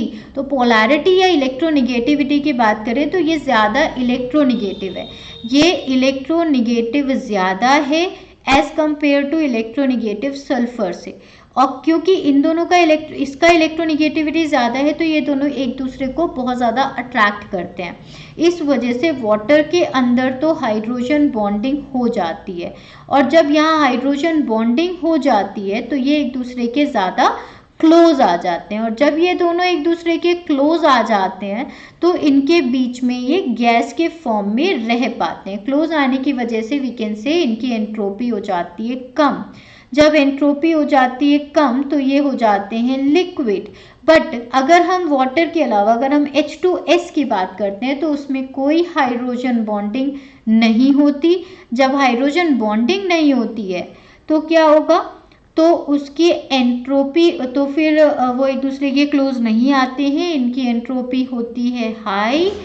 Entropy high होने की वजह से क्या कह सकते हैं हम लोग, एंट्रोपी हाई होने की वजह से वो रहते हैं गैस फॉर्म में। सो अगर हम इसका आंसर समझें तो आपका क्वेश्चन नंबर 5 का आंसर रहेगा lack of hydrogen bonds in H2S। बाकी देखिए hydrogen sulphur hydrogen bond, hydrogen और सल्फर के बॉन्ड जो होते हैं वो बनते ही नहीं है। Lack of hydrogen bond in water, water में हमने पढ़ा था 4 बॉन्ड बनते हैं मैक्सिमम, ये रॉन्ग है। Number of electron in the outermost electron shell of oxygen in sulphur are different. Outermost shell में दोनों के ही सेम होते हैं। कमिंग टू क्वेश्चन नंबर 6 की बात करते हैं। Which of the following molecule can in intermolecular hydrogen bonding with water, water के साथ जो इंटरमॉलिक्यूलर हाइड्रोजन बॉन्डिंग कर सकता है वो कौन सा मॉलिक्यूल है। देखिए मीथेन की अगर हम बात करें ये नॉन पोलर है, जिसके पास ना तो हाइड्रोजन बॉन्ड एक्सेप्टर है ना ही डोनर है, ये नहीं हो सकता। क्लोराइड, अब क्लोराइड की बात करते हैं। देखिए 2 चीजें हमने आपकी डिस्कस करनी होती है। क्लोराइड की बात करें, इसकी इलेक्ट्रोनिगेटिविटी बहुत हाई होती है, बहुत हाई, बट इसका हमारा दूसरा पैरामीटर है कि इसका जो साइज होता है वो भी बड़ा होता है। अब क्योंकि इसका साइज बहुत बड़ा होता है, इसकी वजह से इसकी जो आउटर ऑर्बिट होती है, इसके साइज बड़े होने की वजह से इसकी जो आउटर ऑर्बिट होती है वो आउटर ऑर्बिट हाइड्रोजन बॉन्डिंग के साथ कोलैप्स कर जाती है, और कोलैप्स कर जाने की वजह से कोई भी हाइड्रोजन बॉन्डिंग क्लोराइड के साथ नहीं देखी जाती। एंड यहाँ पर भी क्लोराइड था, यहाँ पर भी क्लोराइड था, इसलिए दोनों हो गए रॉन्ग। बचता है यूरिया। यूरिया के अंदर होता है आपका NH2CONH2, जिसमें यहाँ भी हाइड्रोजन बन सकती है, हाइड्रोजन डोनर हाइड्रोजन एक्सेप्टर का काम कर सकता है, यहाँ भी कर सकता है, ये भी कर सकता है। सो ये हो गया हमारा आंसर। क्वेश्चन नंबर 7 कह रहा है बॉन्ड और interaction that holds to antiparallel beta sheets together. देखिए एंटी पैरेलल बीटा शीट्स क्या होते हैं, ये प्रोटीन के सेकेंडरी स्ट्रक्चर्स होते हैं, जिसमें एक प्रोटीन की शीट इस डायरेक्शन में, दूसरी प्रोटीन की शीट इस डायरेक्शन में होती है, और दोनों के बीच में हाइड्रोजन बॉन्डिंग होती है। So hydrogen bonding is the correct answer. Disulphide bond नहीं होते, ना ही कोवेलेंट। कोवेलेंट आपके आएंगे केवल प्राइमरी में, और बाकी दोनों इंटरैक्शंस जो होंगे वो आपके आ जाते हैं टर्शियरी एंड क्वाटरनरी में। एंटी पैरेलल जो होती है ये होती है आपकी सेकेंडरी स्ट्रक्चर। सेकेंडरी स्ट्रक्चर में सिर्फ हाइड्रोजन बॉन्डिंग आती है, चाहे वो आपका अल्फा हेलिक्स हो, बीटा शीट हो, चाहे वो पैरेलल हो या एंटी पैरेलल हो। Coming to the next question, question number 8 कह रहा है the main force involve in protein folding are. Protein folding में मेन फोर्स कौन सा इन्वॉल्व होता है। देखिए प्रोटीन की फोल्डिंग में पूछा है, तो हाइड्रोजन बॉन्डिंग फोल्डिंग में नहीं आएगी, हाइड्रोफोबिक इंटरैक्शंस आते हैं। हाइड्रोफोबिक इंटरैक्शंस की वजह से प्रोटीन की फोल्डिंग होती है। Coming to the next question number 9, there are hydrogen bond donors D, acceptors A। So when the mixture A plus D, यानी कि एक्सेप्टर एंड डोनर के मिक्सचर को जब आप वाटर से, जिसको आपने W से डेजिग्नेट किया है, किसी नॉन पोलर सॉल्वेंट में आप ऐड करते हो, तो उसकी फ्री एनर्जी चेंज हो जाती है 6.12 A प्लस D मिक्सचर के लिए, और A और D मिलकर हाइड्रोजन बॉन्ड बनाते हैं इन द नॉन पोलर सॉल्वेंट, और उसकी प्रोसेस की होती है -2.4 किलो कैलोरी पर मोल। लेकिन जब हाइड्रोजन बॉन्डेड मॉलिक्यूल की बात करें AD की, उसको आप वाटर से नॉन पोलर सॉल्वेंट में लेके जाते हो, तो डेल्टा G रह जाती है 0.62। सो इस वैल्यू में जो डेल्टा G है for the formation of hydrogen bond in water, यहाँ पर दिया गया था एनर्जी चेंज हाइड्रोजन बॉन्ड का formation in non polar, this was 6.12।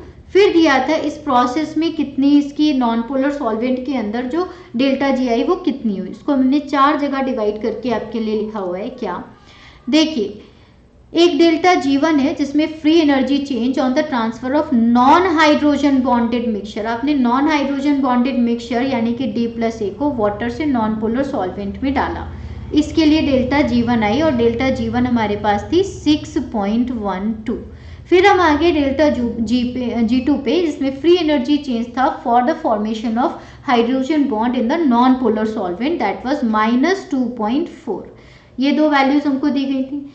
एक आगे डेल्टा G3 यानी free energy change on transfer of hydrogen bonded mixture of D plus A from water to nonpolar. अब वाटर से non polar solvent में लाने पर उसकी free energy change hydrogen bonded mixture में कितना हुआ, तो वो था आपका 0.62।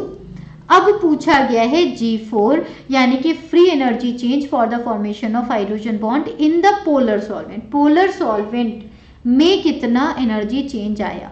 तो हम थर्मोडाइनेमिक्स में देखें तो ये दोनों मिलके इन दोनों के बराबर होनी चाहिए, यानी delta G1 plus delta G2 is equal to delta G3 plus delta G4। So same हमने पूरा सॉल्व किया, हमको डेल्टा G4 निकल के आया plus 3.1 kilo calorie per mole. Coming to the next question, so इसका आंसर आ गया आपके सामने 3.1 बेसिकली, राइट। यहाँ पर इसका मेन फोर्स था होता आपका hydrophobic interaction. Coming to the next question यानी 10 नंबर बोल रहा है the maximum ionic interaction would be observe. सबसे ज्यादा आयनिक इंटरेक्शन किस में दिखाई देंगे आपको, in the presence of polar solvent, polar solvent में दिखेंगे, in the presence of mixture of water and alcohol almost equal in all kind of solvents, और when ionic compound is out of any solvent. So देखिए अभी हमने क्या पढ़ा था, हमने ये पढ़ा था कि जो भी इलेक्ट्रोस्टैटिक इंटरेक्शंस होते हैं, इलेक्ट्रोस्टैटिक इंटरेक्शंस की जो एनर्जी है it is inversely proportional to D. D का मतलब है dielectric constant. Dielectric constant की बात करेंगे अगर बाकी सब कुछ सेम है, यानी सेम मॉलिक्यूल्स हैं, सब कुछ सेम है, उनका चार्ज इक्वल है, डिस्टेंस इक्वल है, तो उनके पोलर सॉल्वेंट का जो डी होगा वो ज़्यादा होगा। हमसे पूछा है मैक्सिमम इंटरेक्शन, तो पोलर सॉल्वेंट का तो कम होगा। Mixture of water and alcohol, water का क्योंकि हमें पता है कि डाइलेक्ट्रिक कांस्टेंट बहुत ज़्यादा होता है तो ये भी नहीं हो सकता, इक्वल हो नहीं सकता। तो बचा क्या, जब आयनिक कंपाउंड को किसी भी सॉल्वेंट से आप हटा देंगे तब उसका डी हो जाएगा 1, क्योंकि वैक्यूम या फिर एयर का डाइलेक्ट्रिक कांस्टेंट होता है 1। उस कंडीशन में हमारा ई बिल्कुल वही आएगा जो इलेक्ट्रोस्टैटिक इंटरेक्शन का आना चाहिए। अब कूलम्ब्स लॉ के अकॉर्डिंग, राइट। क्वेश्चन नंबर 11 पर आते हैं। क्वेश्चन नंबर 11 कह रहा है according to Coulomb's law, Coulomb's law is same, F is equal to वही वाला फॉर्मूला है, तो E is equal to K Q1 into Q2 by R square into हो गया D, इंटू हो गया D तब हो जाता है। यहाँ पर आपको डिस्टेंस मतलब दे रखी है दैट इज 5.5 एंगस्ट्रॉम, R दे दी गई है। अब इसकी एनर्जी 60 किलो कैलोरी पर मोल है, यहाँ इसकी वैल्यू 60 किलो कैलोरी पर मोल है, इसकी वैल्यू 5.5 एंगस्ट्रॉम है। अब अगर सेम सिस्टम को वाटर में रखें तो हमारी पूरी की पूरी इक्वेशन वैसी की वैसी है, बस वाटर का डी रह जाता है, यानी कि ये वैल्यू रह गई। तो हमने क्या किया, हमने इसके लिए सीधा सीधा फॉर्मूला रखा, सीधे सीधे फॉर्मूले में हमने पुट किया। जो E60 के लिए आ रहा था it was K into Q1 Q2 by R square into D, ये सब कुछ सिस्टम सेम है। तो आपका E60 के लिए यानी वैक्यूम के लिए हो गया, जो भी एनर्जी थी 60 किलो कैलोरी था, तो इट इज 60/1 यानी 60 किलो कैलोरी पर मोल।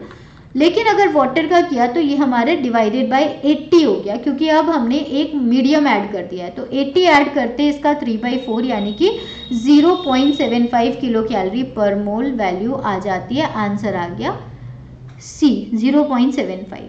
क्वेश्चन नंबर 12 बिल्कुल इसी तरीके से है। इंटरैक्शन एनर्जी, ये दिसंबर 2013 में आया है, ये दिसंबर 2019 में आया है, सेम क्वेश्चन है almost. Interaction energy between two opposite charge separation by 3 angstrom in vacuum is minus 500 kilojoule पर मोल। अब यहाँ पर भी आपसे पूछा गया दो चार्जेस के बीच का जो इंटरेक्शन वैल्यू होगी वो कितनी होगी, एनर्जी कितनी होगी। इसी तरीके से करेंगे, वाटर में कितनी है, राइट। सो बेसिकली वाटर में होगी 500/80, क्योंकि हमने वाटर में ऐड किया तो जो 500 हमारी पहले थी जिसमें कोई एयर या वैक्यूम था उस समय से हमने 80 से डिवाइड किया, तो it will be 25/4। 25/4 is equal to 6.25। अब देखिए 6.25 हमारा आ गया था 6 के आसपास, केवल ये वैल्यू। अगला क्वेश्चन था question number 13। So on the molar scale पर देखा जाए तो which of the following interaction in a non polar environment provides the greatest या highest contribution to the biomolecule. Biomolecule में सबसे अच्छा, अगर हम पोलर की नॉन पोलर एनवायरमेंट के अंदर जो सबसे ज़्यादा उसको कंट्रीब्यूशन देता है वो कौन सा होता है, ये पूछा गया है। तो देखिए डाइलेक्ट्रिक कांस्टेंट अगर हम देखें नॉन पोलर का बहुत ही कम होता है। जब नॉन पोलर का डाइलेक्ट्रिक कांस्टेंट बहुत कम होता है तो सबसे ज़्यादा एनर्जी देगा वो कौन सा होगा, वो होगा इलेक्ट्रोस्टैटिक इंटरेक्शन। इलेक्ट्रोस्टैटिक इंटरेक्शन यानी कि salt bridge, right, this will be the electrostatic interaction. और इलेक्ट्रोस्टैटिक इंटरेक्शन सिर्फ मेनली किस पर डिपेंड कर रहा है, वो हमारा डिपेंड कर रहा है डी पर, और डी नॉन पोलर का लेस होगा। डी जो हमारे नॉन पोलर यानी डाइलेक्ट्रिक कांस्टेंट है, नॉन पोलर का कम होगा, इस वजह से ही होता है। देखिए वॉन डेर वाल्स इंटरेक्शन उसकी डिस्टेंस पर डिपेंड करता है, नहीं होगा ये। हाइड्रोजन बॉन्डिंग की बात करेंगे, वो भी आपका इतना स्ट्रॉन्ग नहीं होता है, हाइड्रोजन बॉन्डिंग से भी ज़्यादा स्ट्रॉन्ग है अगर हम नॉन पोलर की बात करते हैं तो। क्योंकि अभी मैंने आपको बताया था जो नॉन पोलर एनवायरनमेंट के अंदर हाइड्रोजन बॉन्डिंग क्या बहुत स्ट्रॉन्ग होती है, नहीं, नॉन पोलर के अंदर हाइड्रोजन बॉन्डिंग उतनी स्ट्रॉन्ग नहीं होती। ओके, सो सॉल्ट ब्रिज कह सकते हैं, इलेक्ट्रोस्टैटिक कह सकते हैं, बाकी सारी चीज़ें बहुत ही वीक होती हैं। ऑप्शन वही सेम फॉर्मूला जो अभी आपका यहाँ पे और इसके पहले भी मैंने आपको बताया था। अगले क्वेश्चन पर आते हैं। A strong ionic bond is present in the R chain of arginine and aspartic acid. This bond will be weakest if arginine is being replaced by. Arginine और एस्पार्टिक एसिड के बीच में बहुत ही स्ट्रॉन्ग आयनिक बॉन्ड होता है। तो देखिए मैं आपको बता दूं, जो आर्जिनिन होता है इसके पास ग्रुप होता है ग्वानिडियम, यानी कि इस पर एक चार्ज होता है प्लस चार्ज, ठीक है। इसके अलावा एस्पार्टिक एसिड जो होता है, एस्पार्टिक एसिड पर चार्ज होता है माइनस चार्ज। इन दोनों के बीच में स्ट्रॉन्ग कनेक्शन होना बहुत ही आम बात है। अगर आप आर्जिनिन को रिप्लेस कर रहे हो और आपने इसे ग्लूटामिक एसिड से कर दिया, तो एसिड से किया तो निगेटिव चार्ज हो गया। दूसरा लाइसिन से कर दिया तो अगेन पॉजिटिव है, कोई भी इफेक्ट यहाँ पर नहीं आएगा। यहाँ अगर हमने लाइसिन से चेंज किया, ग्लूटामिक एसिड का मतलब हमने ई से चेंज किया है। अगला अगर हमने हिस्टिडीन से किया तब भी हम पे पॉजिटिव चार्ज आया, इस पर भी कोई इफेक्ट नहीं आएगा। फिर आते हैं हम लोग प्रोलीन पे। प्रोलीन पर कोई चार्ज नहीं होता है, ये न्यूट्रल होता है, तो इस पर कोई चार्ज नहीं। अब हमें ऐसी सिचुएशन ढूंढनी है जहाँ पर आपको बेस्ट आंसर मिलेगा। सो बेसिकली जहाँ दो चीज़ें होंगी, अगर हमारा आर माइनस हो जाए, दूसरा आर भी माइनस हो जाए, तो ये दोनों एक दूसरे को क्या करेंगे, रिपेल करना शुरू कर देंगे। जब ये दोनों एक दूसरे को रिपेल करेंगे तो सबसे ही ज़्यादा वीक बन जाएंगे। आंसर हो गया ग्लूटामिक एसिड। ओके, बिना मतलब कुछ नहीं से भी ज़्यादा खतरनाक है दोनों का एक दूसरे से लड़ते रहना। क्वेश्चन नंबर 15 पर आते हैं। The free energy delta G of the dissolved solute. Dissolved solute के लिए डेल्टा जी दी गई है। अगर डिजॉल्व्ड सॉल्यूट की बात करें तो उसमें क्या होता है, जैसे जैसे आप सॉल्यूट का कंसंट्रेशन बढ़ाते जाते हैं वैसे वैसे इसका जो फ्री एनर्जी होती है वो कम होती जाती है, ठीक है, सॉरी इंक्रीज होती जाती है। कम फ्री एनर्जी चेंज होगा, डेल्टा जी बढ़ता जाएगा, क्योंकि जब आप उसमें सॉल्यूशन ज़्यादा डालोगे तो हाइड्रोलिसिस होगी। जब सॉल्यूट आप ज़्यादा डालोगे तो उसकी वजह से हाइड्रोलिसिस होगी, डिसोल्यूशन हो रहा है, डिसॉल्व हो रहे हैं, यानी कि वो टूट रहे हैं। जब आपका सॉल्यूट टूटेगा तो उसकी वजह से डेल्टा जी इंक्रीज होगी। तो ये हो गया हमारा answer number 1। Coming to the next question number 16 कह रहा है कि solubility of gases in water depends on their interaction with the water molecule. जो गैस की सॉल्युबिलिटी है वाटर के अंदर, वो वाटर मॉलिक्यूल के साथ उसके इंटरेक्शन पर डिपेंड करती है। अब 4 गैसेस लिए गए हैं, एक है carbon dioxide, oxygen, sulphur dioxide और अमोनिया। इन चारों को आपने वाटर में डिसॉल्व किया, तो अब आपको सॉल्युबिलिटी के टर्म्स में बताना है इनमें से कौन सा करेक्ट स्टेटमेंट है। पहला, अगर आपसे पूछा, पहला ऑप्शन है अमोनिया, फिर ऑक्सीजन, फिर सल्फर डाइऑक्साइड, फिर है कार्बन डाइऑक्साइड। ओके, इस तरीके के 4 ऑप्शन है। यहाँ पर आपका कंसेप्ट क्या लगता है, मैक्सिमम सॉल्युबल होगा जो पोलर होगा, सबसे पहली बात, राइट। सो जो जितना ज़्यादा पोलर है, जो जितना ज़्यादा पोलर होगा, मोर पोलर मोर सॉल्युबल होगा, सीधी सी बात है, क्योंकि वाटर में हमें डिसॉल्व करना है, तो जो जितना पोलर है वो उतना ज़्यादा डिसॉल्व करने वाला होगा, और जो जितना नॉन पोलर होगा वो उतना ही कम सॉल्युबल होगा। अगर हम बात करें तो यहाँ पर अब हम 2 चीज़ों की बात करेंगे। एक है यहाँ सब चीज़ों में, कार्बन डाइऑक्साइड में कार्बन और ऑक्सीजन है, और ऑक्सीजन की बात करें तो उसमें ऑक्सीजन और ऑक्सीजन है, फिर हम सल्फर डाइऑक्साइड की बात करें तो उसमें सल्फर और ऑक्सीजन है, और लास्ट हमारा अमोनिया है जिसमें अमोनिया मतलब नाइट्रोजन और हाइड्रोजन है। सबसे ज़्यादा इलेक्ट्रोनिगेटिव डिफरेंस की बात करें, इलेक्ट्रोनिगेटिविटी का डिफरेंस सबसे ज़्यादा किस में है? मैक्सिमम इलेक्ट्रोनिगेटिविटी का डिफरेंस है आपका अमोनिया के अंदर, N और H के अंदर। हाइड्रोजन का बहुत कम है, इसका ज़्यादा है, तो इन दोनों का बहुत ज़्यादा हो गया, इसलिए सबसे पहले आना चाहिए अमोनिया। अमोनिया आने के बाद आ जाते हैं आपके ऑक्सीजन। अब देखिए जो अगर हम ऑक्सीजन की बात करें तो ऑक्सीजन में इलेक्ट्रॉन शेयर्ड पेयर में कोवैलेंसी में है। कोवैलेंसी में यानी कि जो एक इलेक्ट्रॉन एक ऑक्सीजन होगा वो आपका किस में हो जाएगा? जैसे CO2 की बात करेंगे, राइट, तो CO2 इसमें एक ऑक्सीजन इसके साथ पेयरिंग में है जो कि नॉन पोलर हो गई, दूसरा वाला पोलर रहेगा। सो उस कंडीशन में कार्बन डाइऑक्साइड आपका काफी नीचे है, ये दोनों कोवेलेंट है, बिल्कुल ही पीछे, बिल्कुल नॉन पोलर है, पोलर नहीं है। तो ऑक्सीजन आना चाहिए सबसे एंड में, ऑक्सीजन आ गया सबसे एंड में, उसके पहले आया कार्बन डाइऑक्साइड, उसके पहले आया सल्फर डाइऑक्साइड, तो बनता है हमारे पास ऑप्शन नंबर 4। अगले क्वेश्चन पर जाते हैं। क्वेश्चन नंबर 17 कह रहा है फ्रॉम द फॉलोइंग स्टेटमेंट, आपको सारे रॉन्ग स्टेटमेंट बताने, यानी ये हमने सबसे पहले हाईलाइट कर लिया कि हमें बताना क्या है। 17 में पहला ऑप्शन कह रहा है for a reaction to occur spontaneously the free energy change must be negative. True, delta G negative होना ही चाहिए तभी आपका होगा, यानी ए वाला हमने कर लिया रॉन्ग। अब बचते हैं आपके पास बी, सी, सी, डी या बी, डी। आगे बढ़ते हैं हम लोग। The interaction between two nitrogen molecule in the gaseous state is predominantly electrostatic. Gas stage में बोला जा रहा है बच्चों, गैस स्टेज के अंदर जो दो नाइट्रोजन मॉलिक्यूल होते हैं वो कैसे होते हैं? गैस स्टेज में दो मॉलिक्यूल में इंटरेक्शन जो होते हैं वो वॉन्डर वॉल इंटरेक्शन होते हैं। ओके, ये वॉन्डर वॉल इंटरेक्शंस होते हैं। वॉन्डर वॉल इंटरेक्शंस का मतलब हुआ कि ऑब्वियस सी बात है वो कोवेलेंट नहीं, नॉन कोवेलेंट इंटरेक्शंस है।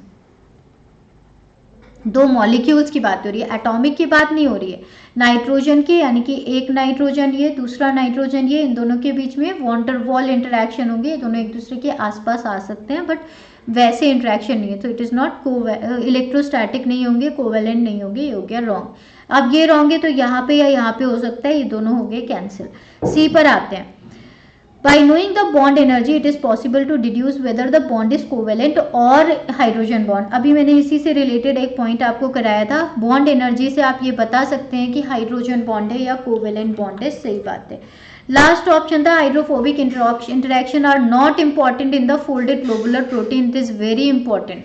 सो आंसर हो गया हमारा बी एंड डी, ये हो गया रॉन्ग। क्वेश्चन नंबर 18 पर आते हैं। Predominant interaction between phospholipid that stabilize up biological membrane include।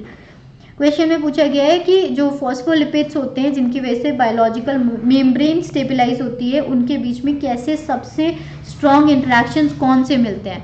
तो देखिए फॉस्फोलिपिड में दो पार्ट होते हैं, एक होता है पोलर हेड, और होते हैं आपके nonpolar tail. Nonpolar tails में इंटरेक्शन होता है, नॉन पोलर टेल, ये जो नॉन पोलर टेल्स होती है इनके बीच में इंटरेक्शंस होते हैं आपके हाइड्रोफोबिक, यहाँ पर होते हैं हाइड्रोफोबिक इंटरेक्शन, और जो पोलर हेड होते हैं वो करते हैं hydrogen bonding, generally hydrogen bonding stability के लिए। जहाँ हम स्टेबिलिटी की बात कर रहे हैं वहाँ आएंगे हाइड्रोजन बॉन्डिंग। सो आंसर हो गया हमारा 3। Hydrogen bond in covalent no, van der Waals and ionic no, covalent and hydrophobic no. हम स्टेबिलिटी की बात कर रहे हैं, स्टेबिलिटी के लिए आ गया हमारे पास hydrogen bonding. Coming to the next question, question number 19, जून 2007 का क्वेश्चन है। So there are various types of bonds in the biochemistry like covalent bond, ionic bond, van der Waals and hydrogen bond. सबसे वीक इनमें से कौन सा है? बहुत आसान क्वेश्चन। सबसे वीक है आपका वॉन्डरवॉल बॉन्ड। अगर हम इनकी एनर्जी की भी बात करें तो आप इसमें एनर्जी भी नोट कर सकते हैं, जिसमें हाइड्रोजन बॉन्ड की जो एनर्जी, आयनिक बॉन्ड की इंटरेक्शन की एनर्जी होती है 6 से लेके 40 किलो जूल पर मोल। इसी चीज़ को आप यहाँ पर और भी लिख सकते हैं, 2.8 इंटू 10⁻⁻1 इसका बॉन्ड लेंथ है, या 2.8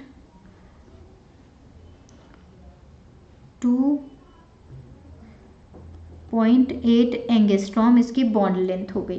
फिर हम आते हैं कोवैलेंट बॉन्ड पे। कोवैलेंट बॉन्ड की जो बॉन्ड लेंथ मतलब जो इसकी एनर्जी होती है वो होती है 200 से 450 किलो जूल पर मोल, और इसकी जो बॉन्ड लेंथ होती है, बॉन्ड लेंथ कितनी है वो भी आप नोट कर लीजिएगा, वो होती है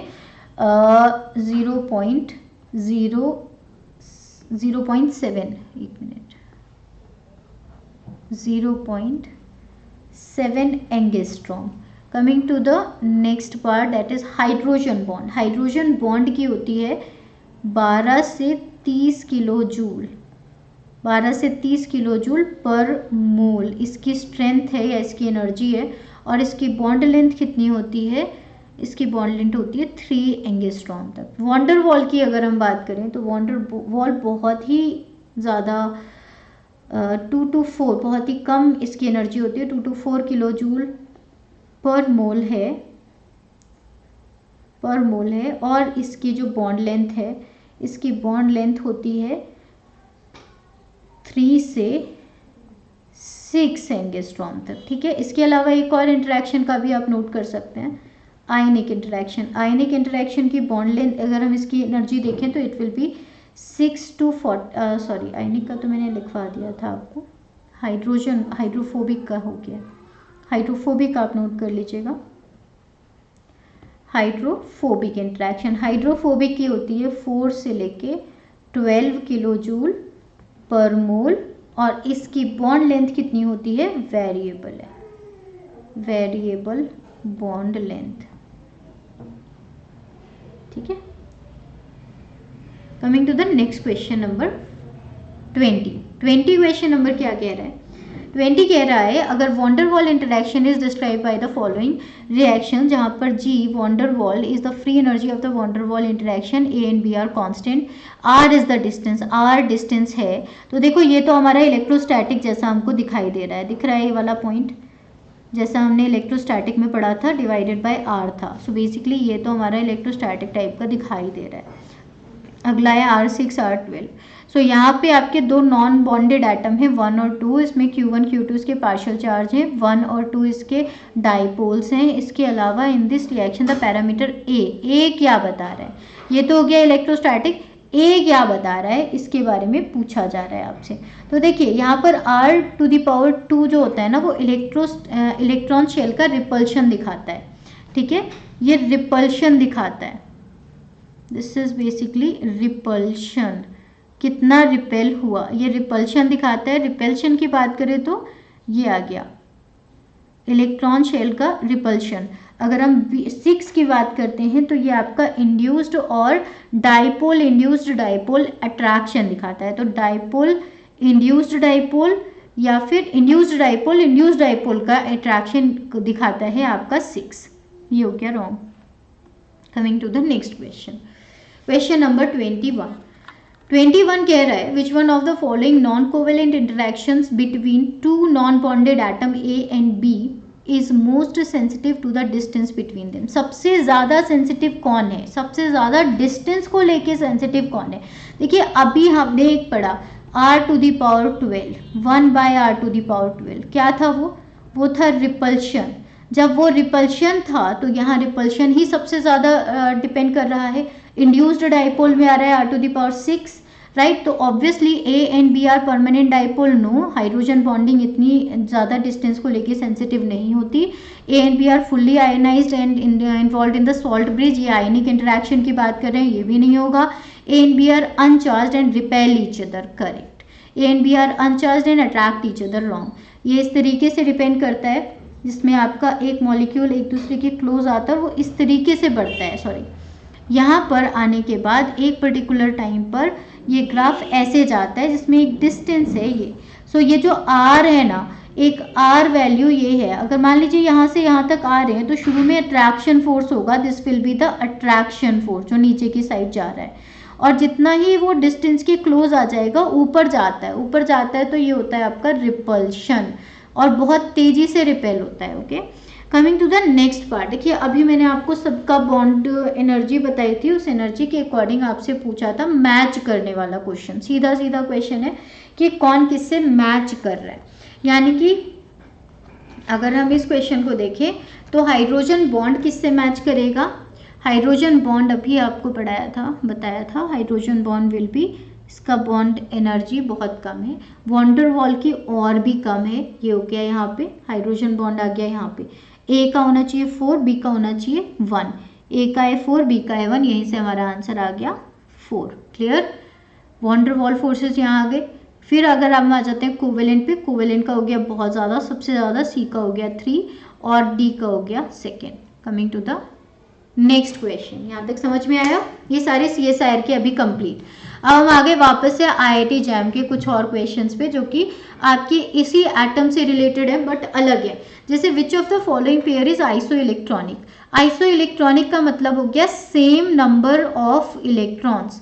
अब इलेक्ट्रॉन्स का नंबर सेम होना चाहिए, पहला दिया है CONO, दूसरा दिया है CN-CO, फिर आया NOCO, फिर आया CnNO2-। सो बेसिकली आपको पूछा गया है हर एक में कि इनके इलेक्ट्रॉन का नंबर सेम क्या होगा। तो देखिए कार्बन का जो प्रोटॉन नंबर है वही इलेक्ट्रॉन नंबर होगा जनरली। तो अगर हम कार्बन की प्रोटॉन की बात करें तो उसमें होते हैं 6, ऑक्सीजन की बात करें तो उसमें होते हैं 8, नाइट्रोजन में होते हैं आपके 14, ऑक्सीजन में होते हैं आपके, अगेन ऑक्सीजन तो सेम ही है। इसके अलावा हम आ जाते हैं आगे, कौन सा है, कुछ नया नहीं है, सिर्फ यही CNO CNO CNO CNO, सब में यही है। तो अगर हम C और O की बात करें तो इन दोनों को जोड़ के हो जाते हैं 14, और N और O की बात करें तो ये दोनों मिलके हो जाएंगे ज़्यादा, सॉरी N 14 नहीं होगा, यहाँ पर होगा N 7, राइट, N का होता है 7। सो N, इन दोनों को अगर हम जोड़े तो हो जाते हैं आपके 15, ये दोनों हो गए 15, ये दोनों हो गए 14, तो ये दोनों तो सेम नहीं बन रहे। दूसरा Cn- and O CO, C और O का बन रहा है आपका 14, NCN- की बात करेंगे तो इसने एक इलेक्ट्रॉन माइनस कर दिया है, जब ये इसने एक इलेक्ट्रॉन माइनस किया है, सॉरी एक इलेक्ट्रॉन इसने गेन कर लिया है, N- का मतलब हो गया इसके पास एक एक्स्ट्रा इलेक्ट्रॉन है। अब N- अगर हम C के साथ जोड़ दें यानी 6 के साथ जोड़ दें तो ये हो जाता है हमारा 14, और CO तो हमारा पहले से ही 14 था, यानी कि Cn- की बात करेंगे तो ऑब्वियसली ये दोनों हमारा बन रहे हैं बिल्कुल सेम इलेक्ट्रॉन। समझ में आ रहा है, ये सब इलेक्ट्रॉन नंबर्स हैं। अब CO का हो गया 14, NO का हो गया 15, CO का हो गया CN का कितना है, CN यानी कि इन दोनों का हो गया, तो CN का भी नहीं बन रहा, आंसर बना हमारे पास B। क्वेश्चन नंबर आते हैं 41 पे। The postulates of Bohr's theory of atoms are, Bohr's theory के जो पोस्टुलेट्स हैं वो कुछ कह रहे हैं, यहाँ पे कुछ पॉइंट्स दिए गए हैं। इलेक्ट्रॉन्स एक स्टेबल सर्कुलर ऑर्बिट में मूव करते हैं न्यूक्लियस के आसपास, इलेक्ट्रॉन्स में absorb the light of specific energy. Bore की थ्योरी के अकॉर्डिंग जो इलेक्ट्रॉन्स होते हैं वो एक इंपॉर्टेंट अलग अलग ऑर्बिटल्स में मूव करते हैं, सही बात है। इलेक्ट्रॉन्स कुछ स्पेसिफिक लाइट को एब्जॉर्ब करते हैं और वो हायर एनर्जी स्टेट में जा सकते हैं, सही बात है। थर्ड पॉइंट, जो एंगुलर मोमेंटम होता है किसी इलेक्ट्रॉन का किसी स्टेबल ऑर्बिट में, उसको आप मेजर कर सकते हैं प्लैंक्स इक्वेशन से, ये भी सही बात है। अगला था angular momentum in the stable orbit is uncertain, नहीं, जब हमने यहाँ कहा कि वो क्वांटाइज्ड है यानी कि उसका मेजरमेंट कर सकते हैं, तो ये हो गया रॉन्ग, यानी ऑप्शन नंबर 1, 2, 3 करेक्ट हो जाते हैं। एक मिनट,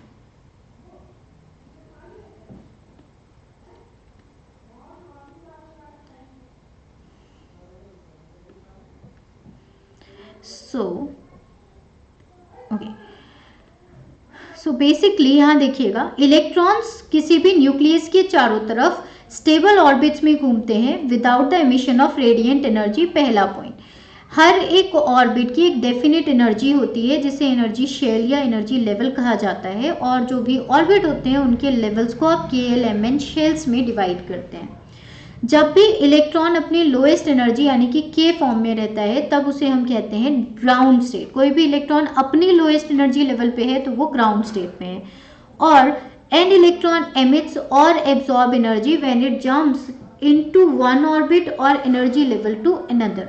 एक एनर्जी लेवल से दूसरे एनर्जी लेवल तक जाता है जब वो किसी एनर्जी को एब्जॉर्ब कर लेता है। So when it jumps from one energy higher energy level to lower energy, जब भी वो अपनी हाई एनर्जी से लो एनर्जी में लौट कर आएगा तब वो कुछ एनर्जी को एमिट करेगा, और जब भी वो लोअर एनर्जी से हायर एनर्जी में जाएगा तो वो एनर्जी को एब्जॉर्ब करेगा। जो एनर्जी एब्जॉर्ब की जाती है या एमिट की जाती है it is equal to the difference between the energies of the two energy level. जैसे कि ये आपके अलग अलग एनर्जी लेवल है, तो एक एनर्जी लेवल हो गया ये, एक हो गया ये, तो यहाँ से यहाँ वो कितनी मतलब डिफरेंस आया, उसने कितनी एनर्जी एब्जॉर्ब की, यहाँ पर उसके पास कितनी एनर्जी थी। इन दोनों का अगर हम दोनों का डिफरेंस निकाल लें तो हमको इन दोनों के बीच का पता चल जाएगा कि इन दोनों के बीच में कितना डिफरेंस है एनर्जी के टर्म्स में। सो ये जो प्लैंक्स कांस्टेंट है इसके अकॉर्डिंग, प्लैंक्स इक्वेशन के according delta E is equal to E2 minus E1। So E2 आपको पता है, E2 is this, E1 is this, तो E2 से E1 के बीच का डिफरेंस आपको h न्यू से पता लग सकता है, जहाँ पे डेल्टा E मतलब एनर्जी कितनी एब्जॉर्ब हुई या एमिट हुई, h प्लैंक्स कांस्टेंट होता है, न्यू फ्रीक्वेंसी होती है जितनी फ्रीक्वेंसी वो एब्जॉर्ब कर रहा है इलेक्ट्रॉन। और फिर हम आते हैं एंगुलर मोमेंटम पे। एंगुलर मोमेंटम जो होता है किसी भी इलेक्ट्रॉन का वो कैसे आता है, वो होता है MEVR is equal to NH by 2π, जहाँ पे n is equal to number of shell, number of orbits, कितने नंबर ऑफ ऑर्बिट्स हैं। ME is the mass of electron, V is the velocity, R is the radius and H is the Planck's constant. So ये equation है जिससे आप उसके बारे में सारी चीजें निकाल सकते हैं। अब इक्वेशन है फिर से अगेन आइसो इलेक्ट्रिक के साथ, फ्लोरीन के साथ आइसो इलेक्ट्रॉनिक कौन सा होता है। तो देखिए फ्लोरीन का जो एटॉमिक नंबर होता है वो होता है 9। हालांकि यहाँ पर ऑप्शंस जो है ना वो कुछ ना कुछ कंफ्यूजन है, हो सकता है कि वो क्वेश्चन प्रॉपर नहीं है, बट फिलहाल मैंने इसको सॉल्व किया था तो इसका जो सॉल्यूशन है वो नेक्स्ट पेज पे मैं दिखाती हूँ कि फ्लोरीन का होता है 9, Mg आयन का एटॉमिक नंबर होता है 12, Na का होता है 11, Li यानी लिथियम का होता है 3, ऑक्सीजन का होता है 8, सल्फर का होता है 7, ठीक है, सल्फर का होता है 7, ओके, सल्फर का होता है 7, कैल्शियम का होता है 20। नाउ अब इनके साथ जब हम पेयर की बात करते हैं, S2 की बात करेंगे यानी 2 सल्फर मॉलिक्यूल है तो that will B 14, right, that will B 14। यहाँ पर आ गए हमारे पास 14। सोडियम प्लस, प्लस का मतलब होता है जब भी हमारा Na प्लस आया इसका मतलब इलेक्ट्रॉन यहाँ से माइनस हुआ है, वन इलेक्ट्रॉन इज रिमूव्ड, एक इलेक्ट्रॉन रिमूव हुआ इसलिए ये प्लस बना। अगर मान लीजिए यहाँ पर हमारे पास कोई ऐसा एटम है जिसके ऊपर लिखा हुआ है माइनस, जैसे कि क्लोराइड माइनस, तो इसका मतलब उसने 1 इलेक्ट्रॉन गेन किया है। ओके, सो यहाँ पर हमने एक इलेक्ट्रॉन माइनस किया, सोडियम का था 11 तो रह गया 10। मैग्नीशियम ने 2 इलेक्ट्रॉन माइनस किए हैं, मैग्नीशियम का था 12, ये भी रह गया 10। ये दोनों हमारे सेम बन रहे हैं, सोडियम और मैग्नीशियम। इसके बाद आते हैं कैल्शियम आयन। कैल्शियम आयन की बात करेंगे तो उसमें होता है आपका, क्योंकि यहाँ पर है 20 तो इसने 2 इलेक्ट्रॉन लूज करके बना लिया 18। S-2 में, S-2 का मैंने यहाँ पे थोड़ा सा गलत लिखा है, S का मेरा होता है 7, तो S-2 की अगर हम बात करेंगे तो बनेगा 5, तो ऑब्वियसली आपका ये हो गया रॉन्ग। आंसर बनता है हमारे पास सोडियम और मैग्नीशियम। इसके अलावा आता है O2- जिसमें आ जाते हैं आपके 10। 2- मतलब इसने 2 इलेक्ट्रॉन गेन किए यानी कि 8 + 2। तो आपकी अब अगर हम देखें तो सबके 10 इलेक्ट्रॉन्स हैं, 10 इलेक्ट्रॉन आपके केवल, सॉरी यहाँ नहीं है, 10 इलेक्ट्रॉन्स हैं आपके लास्ट ऑप्शन में यानी कि ऑप्शन नंबर डी। अगला क्वेश्चन है क्वेश्चन नंबर 32 जिसमें आ रहा है electronic spectrum lies in the range of. Electronic spectrum किस में आता है, इलेक्ट्रॉनिक स्पेक्ट्रम आता है यूवी और विजिबल लाइट के अंदर। So answer is D. Coming to the next question, question number 36, the cation of smallest size is. देखिए जैसे जैसे चार्ज बढ़ेगा वैसे वैसे साइज कम होता जाएगा, ठीक है। अगर आप इनके एटॉमिक मास की बेसिस पे करना चाहें तो भी आप कर सकते हैं, लेकिन जो सबसे छोटा साइज होगा उसका चार्ज सबसे ज़्यादा होगा, यानी कि ऑप्शन बनता है हमारा Si4+। Coming to the 68, so what is the maximum number of hydrogen bond that water can form. अभी मैंने आपको बताया था 4 है, या IIT JAM में भी आया हुआ था और टिफर में भी आया हुआ क्वेश्चन है। Coming to the next question 90 number, ice floats on the surface of water because ice क्यों इतनी ज़्यादा अच्छे से फ्लोट करता है, क्योंकि जो स्ट्रॉन्गर बॉन्डिंग होती है आइस में होती है देन द वाटर, इसलिए जो आइस है वो एक दूसरे के साथ अच्छे से जुड़ा रहता है और तब वाटर के ऊपर फ्लोट कर लाता है, उसमें डिसॉल्व नहीं होता। क्वेश्चन नंबर आया 91, फॉर हाइड्रोफोबिक इंटरैक्शन, किसी भी हाइड्रोफोबिक इंटरैक्शन के लिए जो दो नॉन पोलर ग्रुप्स होते हैं leucine and valine side chain के, उनके लिए जो एंट्रोपी चेंज होगा किसी भी गिवन टेम्परेचर पर वो क्या होगा। तो देखिए अगर हम यहाँ पर देखें तो अगर हम यहाँ पे देखें तो आपके पास एक फॉर्मूला होता है, हालांकि हम थर्मोडाइनमिक्स के क्वेश्चंस अलग से भी करेंगे बट ये यहाँ पर आ गया है तो कोई बात नहीं। Delta G is equal to delta H minus T delta S होता है। अगर हमारा हाइड्रोफोबिक इंटरैक्शन हुआ तो हाइड्रोफोबिक इंटरैक्शन जब दो नॉन पोलर रेसिड्यूज के बीच में हाइड्रोफोबिक इंटरैक्शन होता है तो उसकी वजह से एंट्रोपी एक्चुअली बढ़ जाती है, क्योंकि जैसे वाटर कम हुआ ना, वाटर की एंट्रोपी कम हुई तो इसके लिए हम कहेंगे कि इसकी एंट्रोपी बढ़ गई। सो यहाँ पर डेल्टा एस तो हो गया है more positive, we can say delta S तो हो गया मोर पॉजिटिव, लेकिन अगर हम इसी के साथ देखें तो हमें डेल्टा एच के बारे में कोई जानकारी नहीं मिल रही है। सो डेल्टा एच का यहाँ पर लेस पॉजिटिव, और वी कैन से या तो ये लेस पॉजिटिव हो और इट शुड बी निगेटिव होना चाहिए। अगर ये निगेटिव है तभी हमारा डेल्टा जी निगेटिव होगा, और जब डेल्टा जी निगेटिव होगा तभी ये कंडीशन फेवरेबल होगी, यानी कि हाइड्रोफोबिक इंटरैक्शंस होंगे। तो हाइड्रोफोबिक इंटरैक्शंस होने के लिए डेल्टा एच का होना, डेल्टा एच पर बहुत ज़्यादा चीज़ें डिपेंड करती हैं। अगले क्वेश्चन पर आते हैं 93।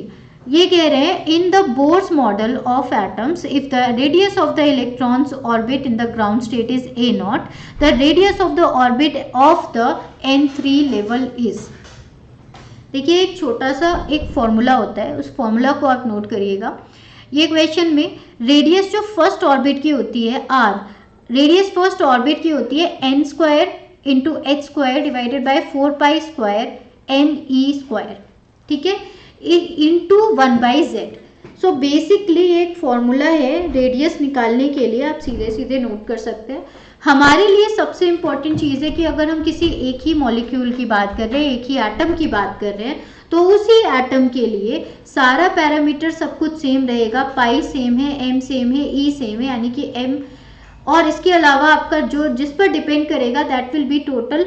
अगर हम सारी वैल्यूज़ यहाँ पुट करते हैं, एच की वैल्यू हमने रख दी है, एटॉमिक नंबर अगर हमें पता हो, और इसके अलावा जो चार्ज है इलेक्ट्रॉन का, वो सब चीज़ें अगर हम यहाँ पर लिख देते हैं, रख देते हैं, तो हमारे पास वैल्यू आ जाती है 0.529, 0.529 इंटू n²/z एंगस्ट्रॉम। सो ये वैल्यू आपको निकाल देते हैं कि हमारे जो भी ऑर्बिट है उसकी रेडियस कितनी होगी।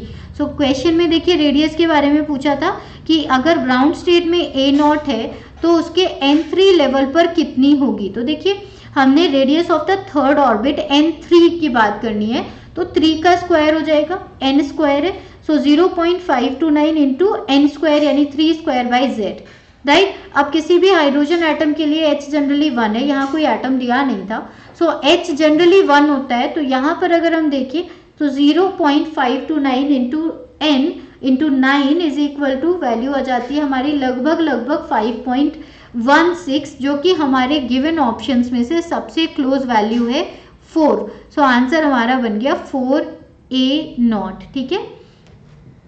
अगला क्वेश्चन आता है 94, यानी magnetic quantum number is related to. So magnetic quantum number किससे रिलेटेड होता है, उसके ओरिएंटेशन से रिलेटेड होता है। अगला क्वेश्चन है 97, लास्ट क्वेश्चन है आज का। Hydrogen bonds are unique among the non covalent interaction because of that.